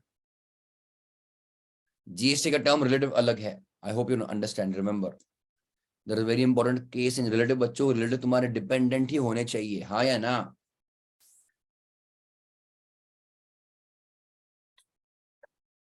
देन कंपनीज एक्ट में रिलेटिव का डेफिनेशन अलग है. व्हाई है? उसका सेक्शन 102 के साथ संबंध है बच्चों. 102 एज वेल एज कौन सा सेक्शन तुम्हारा? Relative party transaction. Directors managers along with the relative, auditor partner along with the relative holding more than so and so shares वगैरह, हाँ या ना? तो रिलेटिव बच्चों कंपनी एक्ट में भी है. और सिमिलरली इनकम टैक्स में बच्चों receive from relative is exempt. तो रिलेटिव मतलब कौन? इस सेक्शन के अंदर ही डिफाइंड मतलब बताया गया है. तो it is explained in the section itself. In the section कह रहा हूं मैं, डेफिनेशन में नहीं निलाए को. सेक्शन के अंदर ही मैं तुमको एग्जांपल दे रहा हूं मैं. ठीक है, दो सेक्शन के अंदर ही सेक्शन को अच्छे से बताने के लिए कि भाई इसका मीनिंग क्या है. तो सेक्शन के अंदर ही विल बी बच्चों going under explanation.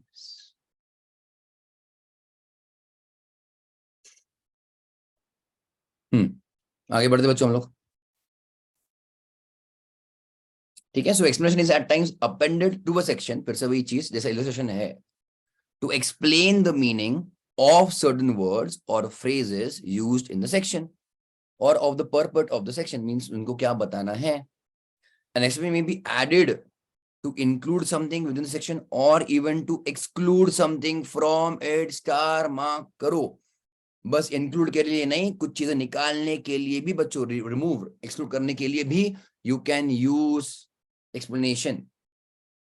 An explanation should be normally be so read as to harmonize with and clear up any ambiguity. ठीक है, it should not be, हाँ इसको भी एक बार लाइन अंडरलाइन करो. It should not be understood as to widen the scope of the section. नहीं बच्चों, है ना, वो स्कोप का सेक्शन, स्कोप का सेक्शन क्या, सेक्शन का स्कोप इंटरप्रिटेशन अंडरस्टैंडिंग बच्चों बढ़ा नहीं सकता है.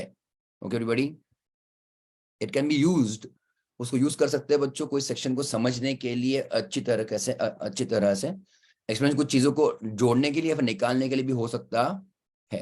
जस्ट क्लियर कि कहाँ कहाँ लगेगा कहाँ कहाँ नहीं होगा, उसको बच्चे अच्छे से एक्सप्लेन कर सकता है.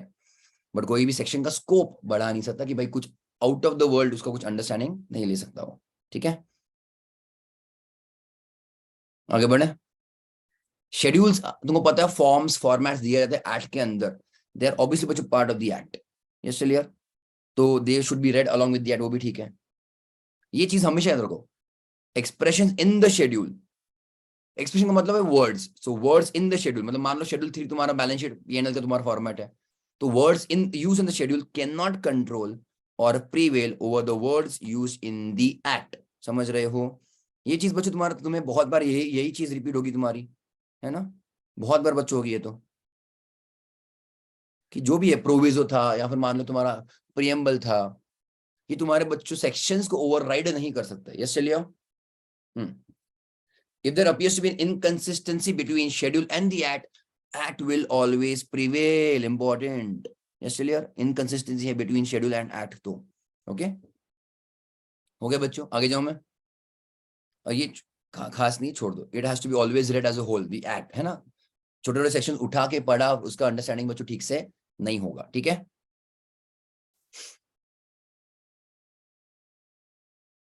आगे बढ़े हम लोग. एक्सटर्नल एड्स मतलब क्या? अब हम बच्चों एक्ट के बाहर जा रहे हैं, है ना. एक्ट के अंदर के हिस्से देख लिए, मतलब इन अ वे एक्ट है फिर एक्ट के रिलेटेड बट नजदीक टू दी एक्ट. अब लिटरली बच्चों एक्ट के बाहर. ओके, तो उसमें क्या क्या आएगा? हिस्टोरिकल सेटिंग, हिस्ट्री में जाके देखना पड़ेगा.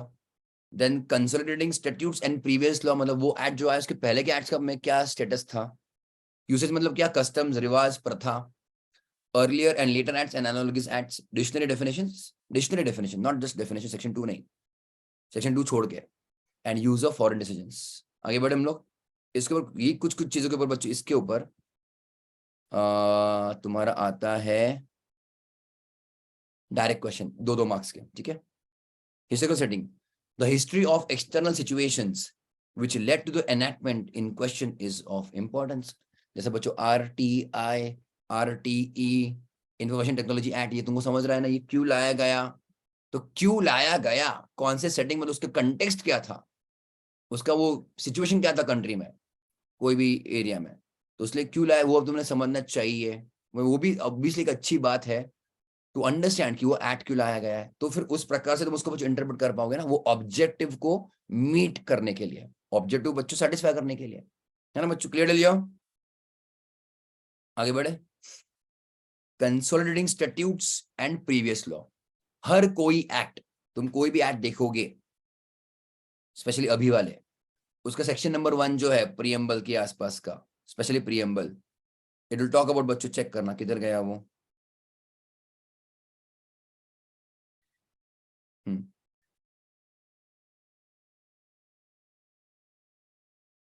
It will also talk about earlier loss, किधर गया वो, कंपनीज एक्ट का है क्या, इधर नहीं गया वो, ठीक है, 1 मिनट रुको, अपने पास तो रहना चाहिए फिर वो तो।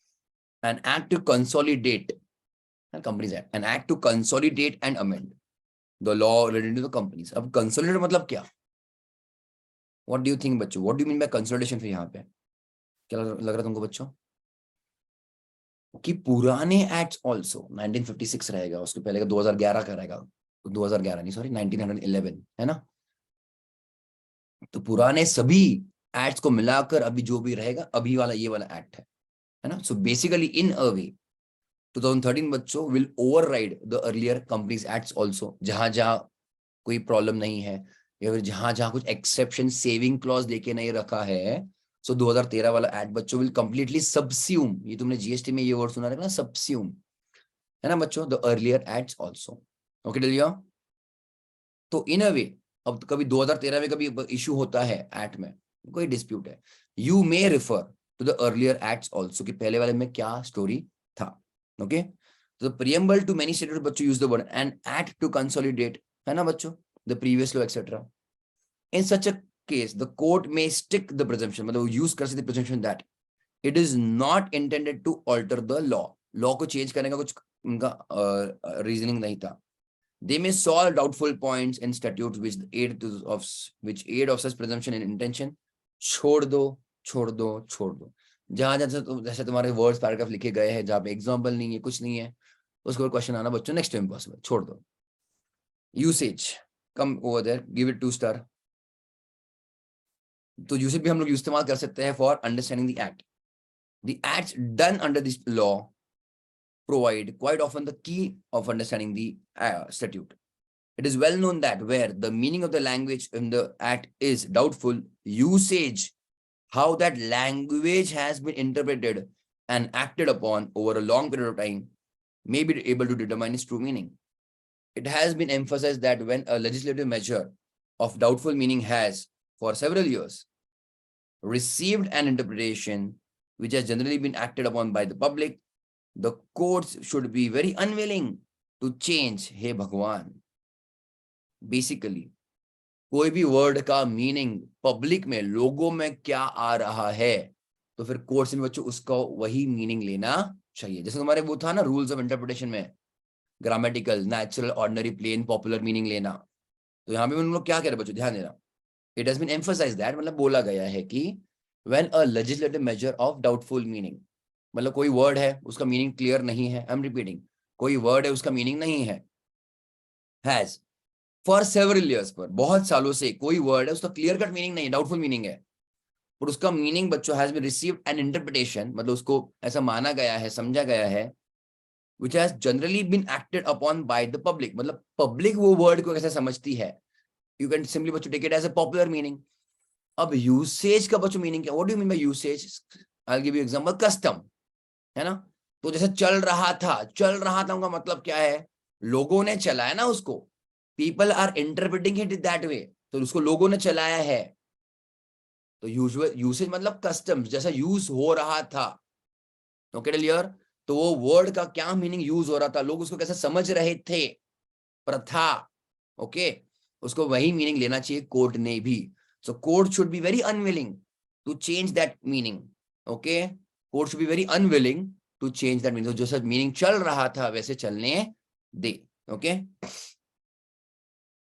तो usage, how that language has been interpreted and acted upon over a long period of time. Okay, मतलब वो वर्ड का बच्चों मीनिंग लोगों ने क्या समझा और लोगों ने उसको कैसे इस्तेमाल किया है in the long period of time, वही इस्तेमाल बच्चों कोर्ट ने भी करना चाहिए।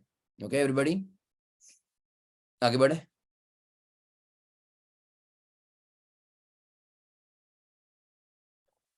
Then earlier and later acts and analogous acts. Exposition of one act by language of another.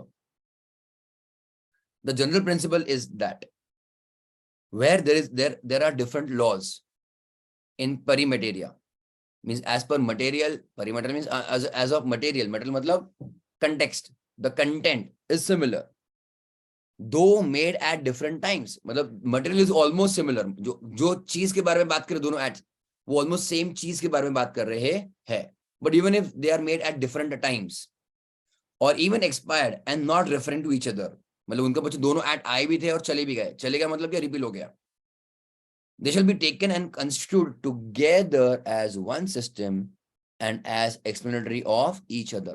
Content बच्चों same है, they're talking of same objective, same purpose, act की बात कर रहे हैं, पर एक पुराना act है, एक नया act है। ओके, एक तो बच्चों ऐसा हो सकता है कि नया act पुराने वाले को रिफर कर रहा है, या फिर दोनों act आ भी गए और चले भी गए। Yes clear? In that case कभी भी उसके ऊपर कुछ डिस्प्यूट, कुछ मैटर होता है तो हम दोनों एड्स को बच्चों यूज करेंगे, दोनों एड्स को समझेंगे। पूरा स्टोरी खत्म होने दो, उसके बाद कुछ रहेगा तो विल डिस्कस। ओके, ध्यान देना। If two aids are to be read together, अब ये हम पहली बात, दो एड्स बच्चों आ क्यों रहे हैं? Because the aids are analogous. Analogous का बच्चों मीनिंग क्या? सिमिलर, हाँ या ना? They are what? Similar, they talking of something same.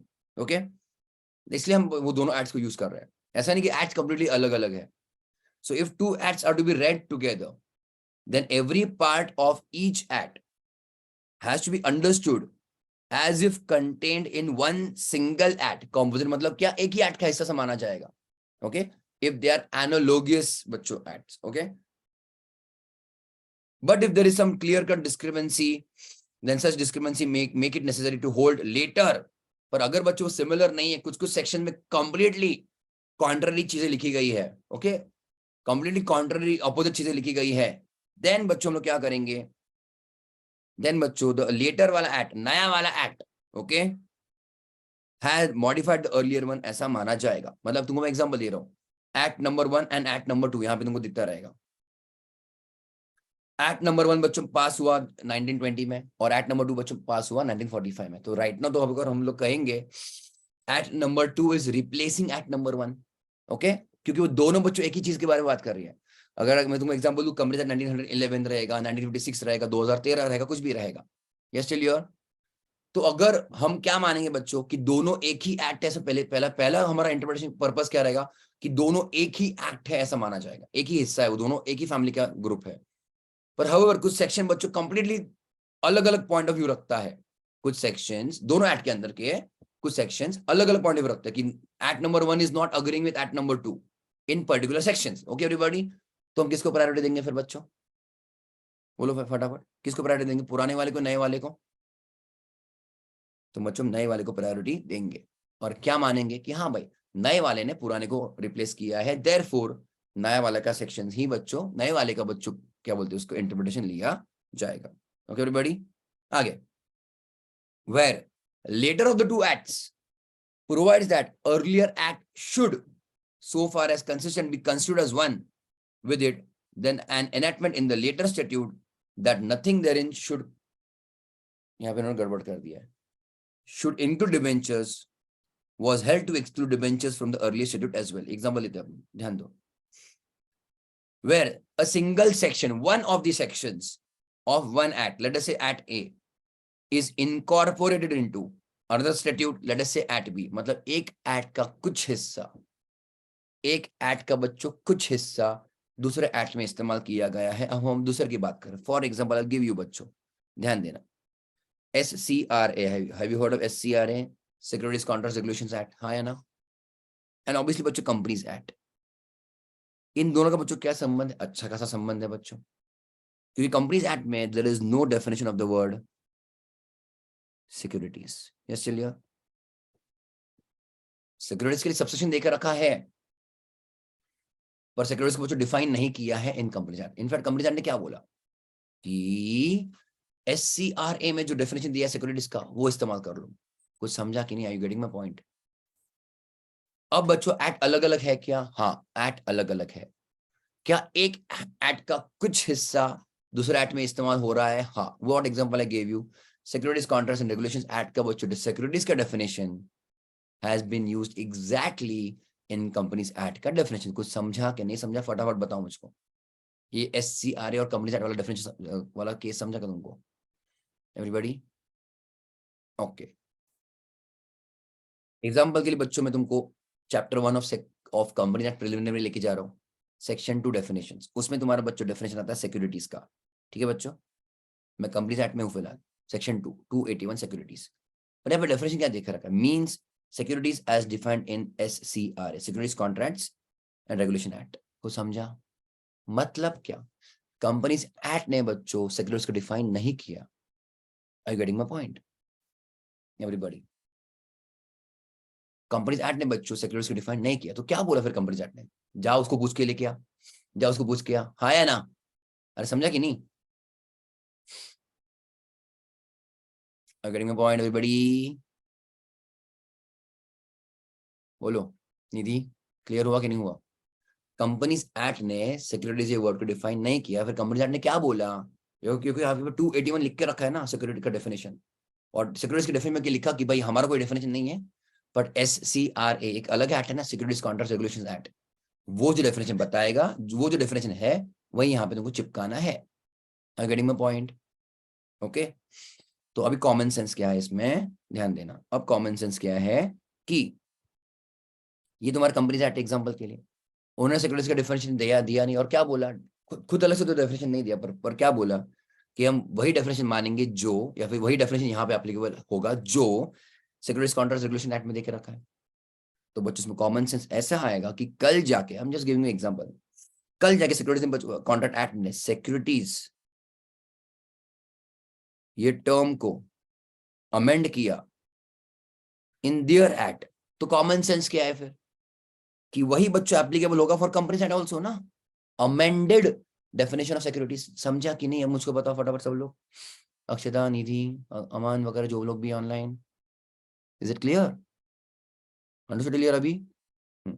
अब इसमें बहुत सारे एग्जांपल्स हैं, जैसे तुम्हारा कॉमन सेंस इनकम टैक्स में, इनकम टैक्स, इनकम टैक्स में तुमको AMT है, ऑल्टरनेट मिनिमम टैक्स, बोलो तो अभी अभी आया है वैसे देखा, उसके पहले से बहुत जमाने पहले से MAT है, मैट है तुमको, मिनिमम ऑल्टरनेट टैक्स। और बच्चों मैट बच्चों मेनली था कंपनीज के लिए, हाँ या ना? एंड ओवर देयर बच्चों, अगर तुमको थोड़ा सा याद रहेगा AMT में भी, या फिर इवन PGBP में तुम्हारा पार्टनरशिप अकाउंट्स, पार्टनरशिप का तुम करते हो, you have to calculate book profit, याद आ रहा है कुछ? तो ये टर्म्स है ना, बुक प्रॉफिट यूज करते हैं, या फिर फर्म यूज कर रहे हैं, या फिर we are using the word company, company का बुक प्रॉफिट। तो ये सब टर्म इनकम टैक्स एक्ट, अभी उल्टा एग्जांपल दे रहा हूं, अब इनकम टैक्स एक्ट बच्चों is referring to companies act, हाँ या ना? अगर तुम अभी कॉमन सेंस बच्चों यूज करो, इनकम टैक्स एक्ट कब पास हुआ? 1961, मतलब इफेक्टिव फ्रॉम 1962, 1 अप्रैल 1962। तभी कौन सा कंपनीज एक्ट था? 1956, अरे हाँ या ना? अब बच्चों now income tax act is referring to companies act, company, company का बुक प्रॉफिट वगैरह वगैरह। पर अब ये रिप्लेस हुआ कि नहीं बच्चों 2013 से, तो क्या माना जाएगा? अब अभी भी तुम बोलोगे 1956 को रेफर कर रहा है वो? नहीं, बिकॉज बच्चों 2013 वाले नहीं बच्चों सब्स्यूम कर लिया 1956 कंपनीज एक्ट को, तो इनकम टैक्स एक्ट जो 1956 को रेफर कर रहा था, क्या माना जाएगा? अब वो रेफर कर रहा है 2013 को, समझा क्या? Clear clear? That is entire big story. ठीक है, आगे जाऊं मैं? हाँ, अब ये तुम्हारे मेरे लैंग्वेज के लिए समझने के लिए हो गया, लिखना कैसे है? ऐसे ही लिखता है जैसे तुमको उन्होंने बच्चों आंसर में दिया है या फिर तुम्हारे सजेशन आंसर में देख रहा था। ओके, आगे बढ़ू मैं बच्चों, चलो। हे माँ माता जी, so where a single section of one act is incorporated into another statute, example बच्चों SCRA का यूज किया गया कंपनीज एक्ट में, it must be read in the sense which it bore in the original act। Obviously SCRA में example ना, securities का जो word SCRA में जैसे आया उसको वैसे ही समझना है ना, from which it is taken consequently it would be legitimate, मतलब सही रहेगा, सही माना जाएगा, to refer to all the rest of Act A to ascertain what that particular section means, though only one section was put in Act B। कुछ समझा क्या? मतलब बस एक छोटा सा हिस्सा, अगर छोटा सा हिस्सा ऑफ Act A लाया गया है इन Act B, तो भी ये सही रहेगा अगर हम पूरा Act A पढ़ ले, वो पर्टिकुलर सेक्शन या फिर वर्ड को समझने के लिए। कुछ समझा कि नहीं समझा? एवरीबॉडी समझ रहा है थोड़ा थोड़ा सा? हाँ बच्चों, अब देखो कुछ हिस्सा Act B में यूज किया ना Act A का, तो कुछ हिस्सा, वो कुछ हिस्से को समझने के लिए वो कुछ हिस्सा है किधर? Act A के अंदर है ना, तो पूरा Act पढ़ सकते हैं, Act A पूरा पढ़ सकते हैं वो कुछ हिस्सा समझने के लिए, क्योंकि वो कुछ हिस्सा बच्चों Act B में यूज किया गया है। Getting a point or no? Everybody okay till here? झेपा क्या ऊपर से गया? समझा? क्लियर? चलो ये छोड़ दो, अपॉइंटमेंट वगैरह छोड़ दो। Earlier act explain by later act, अब फिर से वही चीज में आ रहा है हम लोग, कौन सा वाला कि कंपनी एक्ट 1956 और कंपनी एक्ट 2013, मतलब they are talking about the same act only ना, या फिर सेम चीज ओनली ना, या फिर कंपनी एक्ट 1911 जो था, लाइन 11 या 13 कुछ था वो, ठीक है, एंड कंपनी एक्ट 1956 दोनों आए भी और दोनों चले भी गए ना वैसे देखा जाए तो, इसलिए so not only may the later act be construed in the light of earlier act, but the later act sometimes furnishes a legislative interpretation of the earlier one if it is pari materia, मतलब content बच्चों तुम्हारा same है, and if and only if the provisions of earlier act are ambiguous, मतलब नया वाला act बच्चों पुराने वाले को थोड़ा और, नया वाला एक्ट पुराने वाले की तरफ थोड़ा सा और क्लैरिफिकेशन दे सकता है, ओनली if बच्चों both the acts are similar in the content। ठीक है, आगे बढ़े हम लोग। And reference to repealed act, अब रेफरेंस टू रिपील्ड एक्ट बच्चों मतलब मान लो for example company act 2013 is referring to company act 1956, तुम बोलोगे क्यों? कुछ कुछ चीजों के लिए। Okay, so where a part of an act, when part of an act has been repealed, कुछ हिस्सा ऑफ द एक्ट बच्चों उड़ गया, it loses operative force, वो चला ही गया बच्चों मान लेते हैं हम लोग। nevertheless such a repealed part of the act may still be taken into account, हम कंसिडर कर सकते हैं for understanding the unrepealed part, जो अंग बच्चों एक्ट का हट चुका है उसका हम इस्तेमाल कर सकते हैं for understanding the remaining part of the act जो अभी भी जिंदा है। हाँ है ना, कितने अच्छे, किसी सिंपल लैंग्वेज में तुमको समझा रहा हूं मैं। प्रॉब्लम पढ़ने का है और प्रॉब्लम लिखने का है, समझ तो जाता है बच्चों, हाँ है ना? यस टिलिया, this is so because it is part of the history of the new act. Okay everybody, मतलब बच्चों जो चला गया है उसका हम इस्तेमाल, क्योंकि वो कभी ना कभी तो एक साथ थे ना, कभी ना कभी तो एक साथ थे, तो जो पार्ट हट चुका है उसका हम इस्तेमाल कर सकते हैं फॉर अंडरस्टैंडिंग वो हिस्सा जो अभी भी जिंदा है। झेप आ गया, आगे बढ़ो बच्चों में, क्लियर बोलो हाँ। आगे डिक्शनरी डेफिनेशंस, कभी ज्यादा इसके ऊपर क्वेश्चन आया नहीं, यूसेज के ऊपर आता है और फॉरेन केसेस के ऊपर आता है, फॉरेन डिसीजंस। अब ये literally this is very stupid question है फॉरेन डिसीजंस वाला, हम लोग पढ़ेंगे थोड़ी देर में, और बस लिटरली बस 2 लाइन ही बाय हार्ट करना है और फुक्कट का बाय हार्ट करना है। So dictionary definitions, first you have to common sense, सबसे पहले हम प्रायोरिटी किसको देंगे? अगर एक्ट के अंदर सेक्शन 2 सेक्शन 3 जो भी उसके अंदर डेफिनेशन दिया है, फर्स्ट प्रायोरिटी वही रहता है। उसके बाद अगर वो नहीं मिल रहा तो हम डिक्शनरी डेफिनेशन लेंगे, ठीक है? यस चलिए, first you have to refer to the act in question to find out if any particular word was defined in it, अगर नहीं है बच्चों एक्ट के अंदर definition, then and only then बच्चों we go to dictionaries। yes चलिए, to find out in the general sense in which the word is commonly understood। okay everybody, तो एक वर्ड के बच्चों बहुत सारे मीनिंग आ सकते हैं, तो हम वही वर्ड यूज करेंगे बच्चों जिसका कंटेक्स्ट के साथ कुछ संबंध आता है। Okay, so what they are saying, the meaning of the words or expression used in an act must take their color, meaning कैसे लेना चाहिए? to take their color from the context in which they appear। context मतलब क्या? जो content है, content वो किसके बारे में कंटेंट, तो उसको सबसे बेस्ट फिट कौन सा आएगा डेफिनेट मीनिंग, वो तुमने लेना चाहिए, किसके बारे में लिखा गया है। ओके, आगे बढ़े। फॉर द जुडिशियल डिसीजंस, मतलब क्या, court judgments, laying down meaning of the words. होता है बच्चों, कभी कभी, बहुत बार होता है, कभी कभी नहीं बहुत बार, कि कभी कभी बच्चों कोर्ट इतना डीप में जाती है, उसका हिस्ट्री ज्योग्राफी पूरा का पूरा स्टोरी बच्चों, कोई वर्ड का, कोई ट्रांजेक्शन का, एवरीथिंग कोर्ट ही खुद डिफाइन करके कोर्ट ही बच्चों सब एक्सप्लेन करती है। होता है बच्चों कुछ कुछ केसेस में ऐसा। तो जुडिशियल केसेस में, court cases, giving certain meaning of words in understanding the acts in pari materia. Pari materia मतलब क्या, सेम कंटेंट।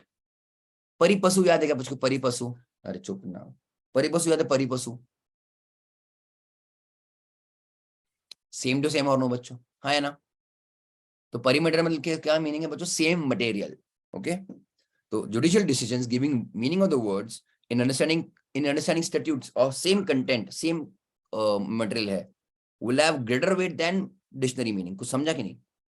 अगर कंटेंट सेम है, कंटेंट ओके, जिसके बारे में हम बात कर रहे हैं, कंटेंट सेम है, और उसका कोई वर्ड का डेफिनेशन बच्चों कोड ने दिया है, तो बच्चों कोड के मतलब हम हमारे लोगों को ज्यादा भाव देंगे ना। जुडिशियरी जो है, तुम समझो ना चीज को।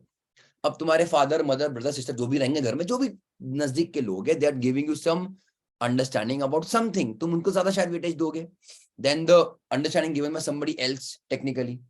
ओके, तो यहाँ पे जुडिशरी बच्चों will give weightage to judiciary का interpretation of a particular word than बच्चों dictionary meaning. Okay everybody, but obviously for technical terms we will use help of technical definition only, है ना। टेक्निकल टर्म्स के लिए तुम्हारा plant and machinery, electricity, फिर तुम्हारा कोई भी केमिकल हो गया, कोई भी कंपाउंड हो गया, कोई steel iron, then 4G 5G वाला जो तुम्हारा कम्युनिकेशंस है उसके लिए, दैट टाइम बच्चों द टेक्निकल वर्ड्स का मीनिंग हम टेक्निकल ही लेंगे, ठीक है। फॉरेन डिसीजन एकदम फालतू क्वेश्चन है, but I have seen in papers also या फिर सजेस्टेड वगैरह किसके ऊपर question, what is foreign decisions, the foreign decisions of countries following the same system of jurisprudence, मतलब लॉ, मतलब फॉर एग्जांपल बच्चों मान लो यूएसए या फिर यूके, यस चलिए, as hours and given on laws similar to ours, मतलब first तुम्हारा Indian contract act जो था, तो उनका भी कुछ खुद का कुछ कॉन्ट्रैक्ट एक्ट रहेगा, है ना। तो फॉरेन डिसीजंस ऑफ कंट्रीज जो अपने legal system, similar legal system के बारे में फॉलो करता है, legal system as well same similar act के बारे में उन्होंने जजमेंट दिया था, है ना, can be properly used as of today also to understand our own acts, है ना बच्चों। However, prime importance should be obviously given to the language of the Indian law. Further, where guidance can be obtained from Indian judgments, तो बच्चों हम foreign decisions को इस्तेमाल नहीं करेंगे। Common sense. पहले घर में नहीं अवेलेबल रहा बच्चों तो ही बाहर। यस चलिए एवरीबॉडी, समझे क्या, बोलो ठीक, बोलो हाँ एवरीबॉडी। इसको बाहर करो बच्चों, ये तुम्हारे ओवरऑल 3 लाइन ही है। तो same system of jurisprudence, same law के बारे में अगर कुछ दिया है जजमेंट फॉरेन कोर्ट्स ने, वी कैन यूज इट बच्चों फॉर आवर इंटरप्रिटेशन। देन किसको हम लोग ज्यादा भरोसा, किसको हम लोग बच्चों ज्यादा भाव देंगे, इंडियन लैंग्वेज को। Okay, language is always given to the language of the Indian institute. Okay, पर अगर तीसरा केस, अगर इंडियन जजमेंट्स कुछ available to understand the word, तो हम फॉरेन डिसीजंस बच्चों, फॉरेन जजमेंट्स लेंगे ही नहीं। हुआ एवरीबॉडी? एंड देन वी बच्चों come to the last part of the chapter. Okay, ठीक है, इंटरप्रिटेशन ऑफ द डीड्स और documents, partnership deed, trust deed, gift deed, sale deed, then your will, probate, वो सब चीजें बच्चे तुम्हारा आता है डॉक्यूमेंट्स एंड डीड्स में, समझा, उसको अंडरस्टैंडिंग, अंडरस्टूड क्लियर। ये भी कभी है तो डायरेक्ट फालतू का डायरेक्ट क्वेश्चन आ सकता है इसके ऊपर। ओके, बड़े हम लोग आगे। First and foremost point that should be kept in mind is that one has to find out what a reasonable man who has taken care to inform himself of surrounding circumstances of a deed or document and of its scope and intendments मतलब intention would understand by the words, हे भगवान, कि एक reasonable इंसान को, है ना, surrounding circumstance देखते हुए, है ना, मद्देनजर रखते हुए, बाकी चीज को नजदीक, बाकी की चीजों को ध्यान में रखते हुए वो क्या समझेगा कोई वर्ड्स को, है ना, उसका मीनिंग क्या आएगा, that you should also keep in mind. The principle of construction, star mark, in case of document and deed as a statute does not differ so much except in minor details. A deed must be read as whole. है ना, एक particular clause, deed समझा ना, हम act की बात नहीं कर रहे, कोई डॉक्यूमेंट की बात कर रहे अभी. So a deed must be read as whole in order to ascertain the true meaning of its several clauses. Example तुमको क्या दिया बच्चों में, पार्टनरशिप डीड. पार्टनरशिप डीड में बच्चों क्या रहेगा, clauses, understanding between the partners, कौन क्या काम कर सकता है, किसका प्रॉफिट शेयरिंग रेशियो क्या, कौन की तरह साइन करेगा, किसका क्या क्या पावर है, फॉर्म कैसे चलेगा, ऑल ऑफ दैट, है ना. MOA, AOA is also a document only बच्चों, legal document. Okay, so the document must be read as whole as so as to ascertain, है ना, कि इन clauses को क्या ना क्या है, and the words of each clause should be so interpreted so as to bring them in harmony with each other. Okay everybody, in all cases endeavor shall be made. Endeavor मतलब क्या, effort should be taken to find out how a reasonable and well informed person would understand the words. एक normal साधारण but well informed prudent person उसको कैसे समझेगा words को, वो ध्यान देना चाहिए बच्चों कोर्ट में भी. एक normal understanding, normal meaning. Okay, how a reasonable and well informed person will understand the words. वैसे बच्चों तुमने मीनिंग देना चाहिए वर्ड्स को इन द डॉक्यूमेंट. ये काम किसका बच्चों, कोर्ट का. Yes, the golden rule important of construction is to assert and find intention. भाई तुमको 100 बार बोला ना ये वर्ड आएगा, intention of the parties to the instrument after considering all the words in their ordinary natural sense. हे भगवान, है ना बच्चों, clear? To ascertain this intention, the court has to consider the relevant portion of the document as a whole and also take into account the situation under which the words were used. Very often the status and the training of the parties using the words have to be taken into consideration. मतलब कौन से लोगों ने वो document बनाया है, क्यों lawyer ने बनाया है या साधारण कोई इंसान ने बनाया है. साधारण मतलब जो लीगली कोई इक्विप्ड नहीं था, है ना. तो training and status of the parties, principal है, एजेंट है, किसने बनाया है डॉक्यूमेंट, ये भी तुमने देखना चाहिए. चलिए,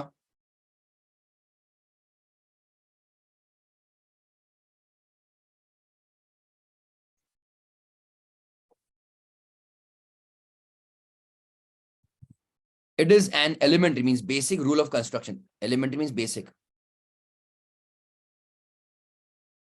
that the same words cannot have two different meanings. Important, same words cannot have two different meanings in the same document. Important, एक ही वर्ड जो दो अलग अलग जगह पे यूज किया गया है सेम डॉक्यूमेंट में, उसका अलग अलग मीनिंग नहीं आ सकता. Okay, the document must be read as a whole, बार बार आएगा. देन अगर अभी हुआ ऐसा कि there is a conflict between two or more clauses in the same document, conflict हुआ तो बच्चों हम लोग क्या करते हैं बच्चों, एक एक्ट के अंदर अलग अलग दो अलग अलग सेक्शन का झगड़ा हो रहा था, हम लोग क्या करते हैं, which rule we use, harmonious construction. तो सेम यहाँ पे भी यूज होगा. ओके, सो कोई there is a conflict between two or more clauses in the document, an effort must be made to resolve the conflict by interpreting the clauses so that all the clauses are given effect to. Important मतलब क्या, हम कोई भी एक particular clause को same like harmonious construction में हमने खुद होके बोल दिया कि one act will override other, ऐसा गलत है. ये हमें दोनों को बच्चों भाव देना चाहिए. ओके एवरीबॉडी, सिमिलरली यहाँ पे we should interpret it such that effect will be given to both the sections, both the clauses. If however it is not possible to give effect to all of them, then it is the earlier clause that will override the latter one. Important, यहाँ पे उल्टा है बच्चों, यहाँ पे उल्टा देखा रखा है. जो पहला आएगा उसको प्रायोरिटी दिया जाएगा. स्टार मार्क करो. दो सेक्शन में झगड़ा चल रहा है, दो सेक्शन मतलब सॉरी क्लॉजेस में इन द सेम डॉक्यूमेंट. ओके, तो फर्स्ट प्रायोरिटी क्या, दोनों को इफेक्ट देना, हमको ऐसा इंटरप्रिटेशन करना है, इंटरप्रिटेशन देना है. अगर नहीं कर सके तो बच्चों the first will override the next one or the succeeding one. Understood clear?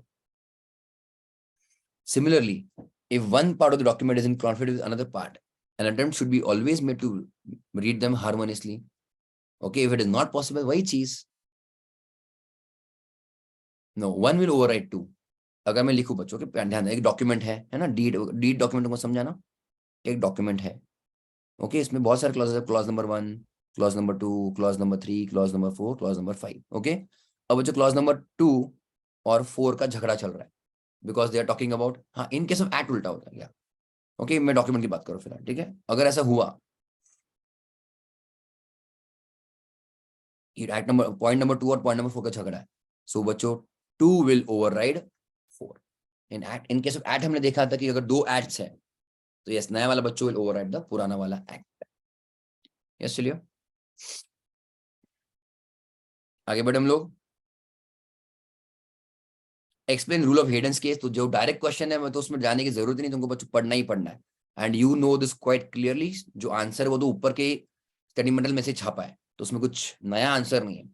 तो explain the rule in Heydon's case, direct question है, तुमको मैंने बोला है suppressing the mischief, advancing the remedy, ये तुम्हारा आना ही चाहिए। प्लस वो 4 चीज है, क्यों आया हेडन्स रूल, या फिर हेडन्स का जो केस था उसमें ये 4 पॉइंट कोर्ट ने बोले थे, ठीक है। Explain the principles of grammatical interpretation and logical. Okay, grammatical मतलब बच्चों वर्ड्स, तुम्हारा लिटरल इंटरप्रिटेशन आएगा उसमें, हाँ या ना। It does not go beyond letter of law. Yes, चलिए। ऑर्डिनरी केसेस में क्या होगा तुम्हारा, the courts can not add or read any word, okay everybody, or modify any word, क्योंकि वो पावर किसका होता है, लेजिस्लेचर का ही होता है।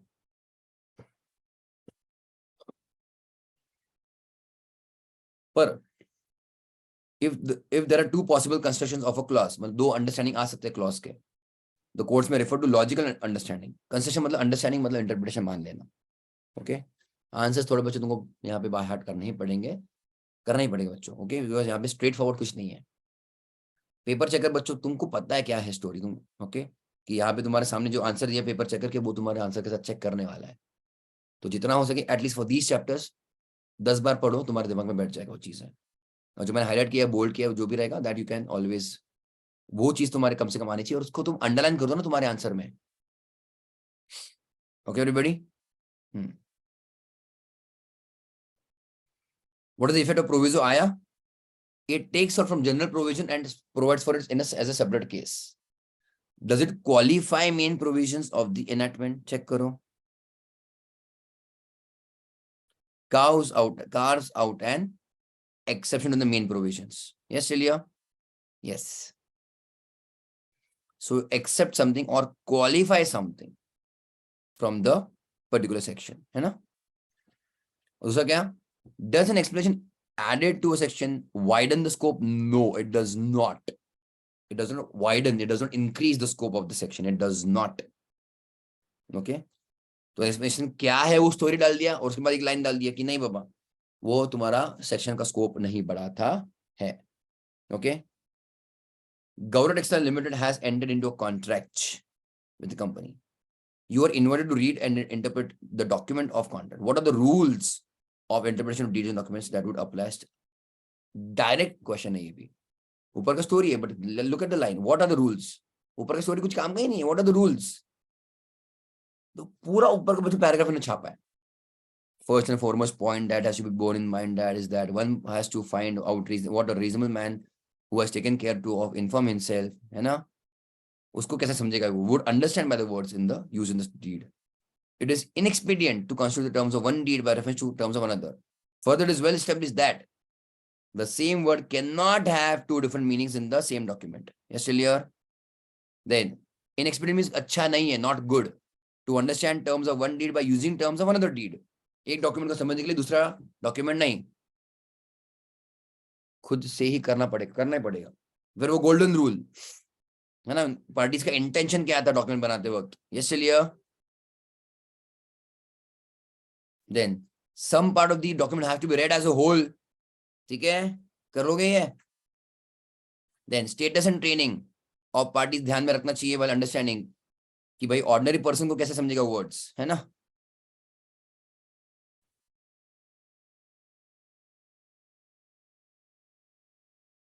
Words should be understood in former and not in latter sense. All right. मतलब the first जो आएगा सीक्वेंस में उसको इंपॉर्टेंस दिया जाएगा देन द लेटर वंस, है ना, समझा। तो सेम थिंग, क्लॉजेस में झगड़ा हुआ है तो हार्मनी करना चाहिए, रिजॉल्विंग द हार्मनी नहीं हो सकता, दो पहला वाला बच्चों will override the earlier one, पहला वाला बच्चों विल ओवरराइड द पुराना वाला, है ना, इन sequence. How will you interpret definition means includes, है ना, exhaustive, extensive. Give one illustration for each. तो जो यहाँ पे दिया गया बच्चों उसको इस्तेमाल करो प्लीज, खुद का एग्जाम्पल मत लेके आओ कहीं और से, but try to do that, ऐसा मैं तुमको कह रहा हूँ, ठीक समझा क्या?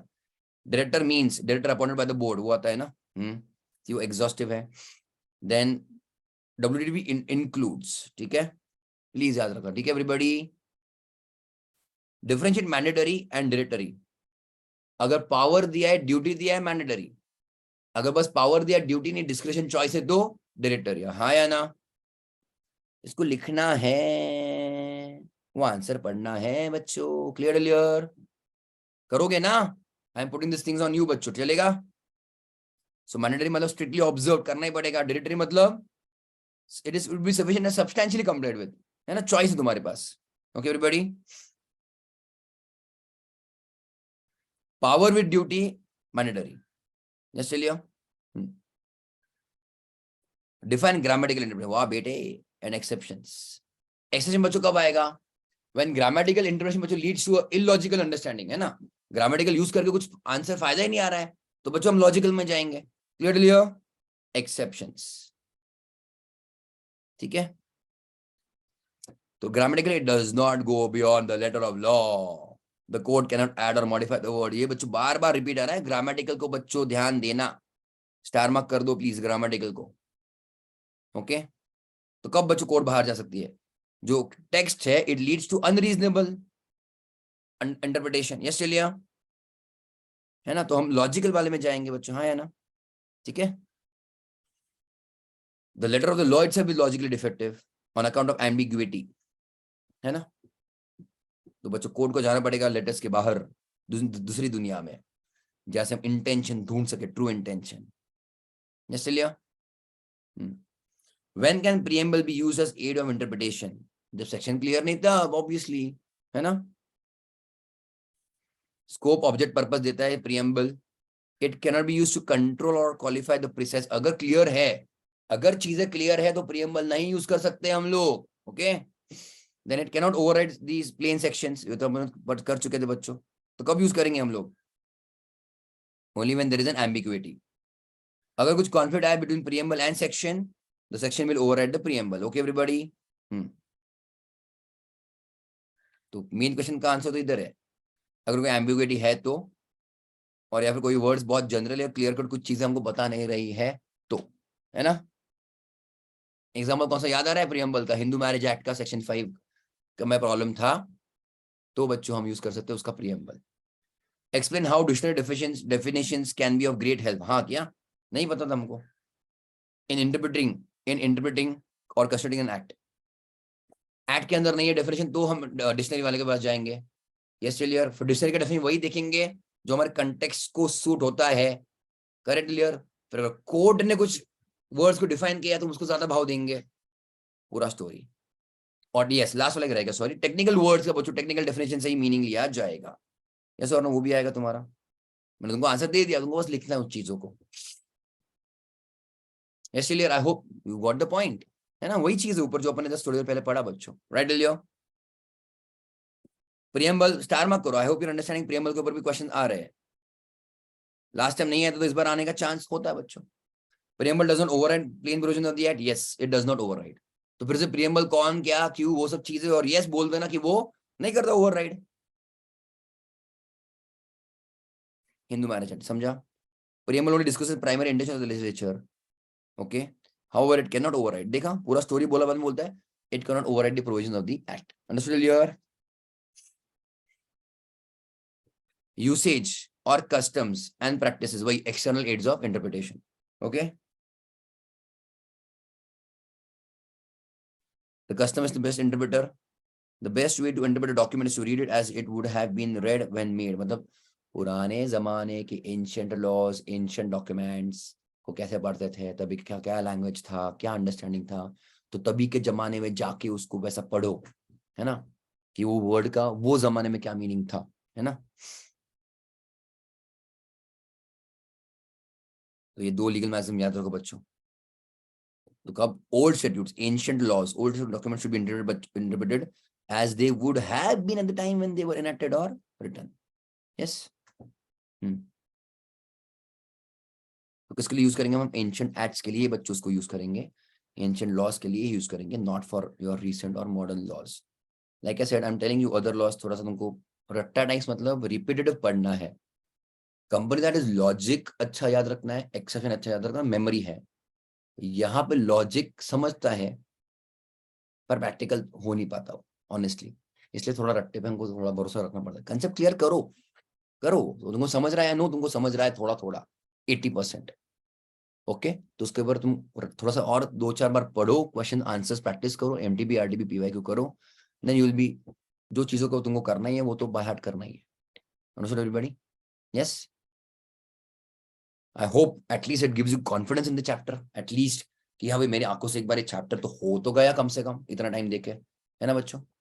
कभी देखना रहा तो obviously you can watch the recorded lectures again, कुछ रहा तो स्पीड बढ़ा के देख भी सकते हो, कुछ पार्ट मुझको समझना है तो समझने के लिए you can always make your own notes, but लिखने के लिए तो बच्चों को यही लैंग्वेज चाहिए ना। Yes or no everybody? समझ आया तक? Next lecture will start with GCA general classes at. Video को बच्चे वीडियो को पक्के से लाइक कर दो, शेयर करो वीडियो को तुम्हारे फ्रेंड्स के साथ, प्लीज सब्सक्राइब करो चैनल को अगर अब तक नहीं किया रहेगा तो। I wish you all the very best बच्चों, टेक केयर, बाय।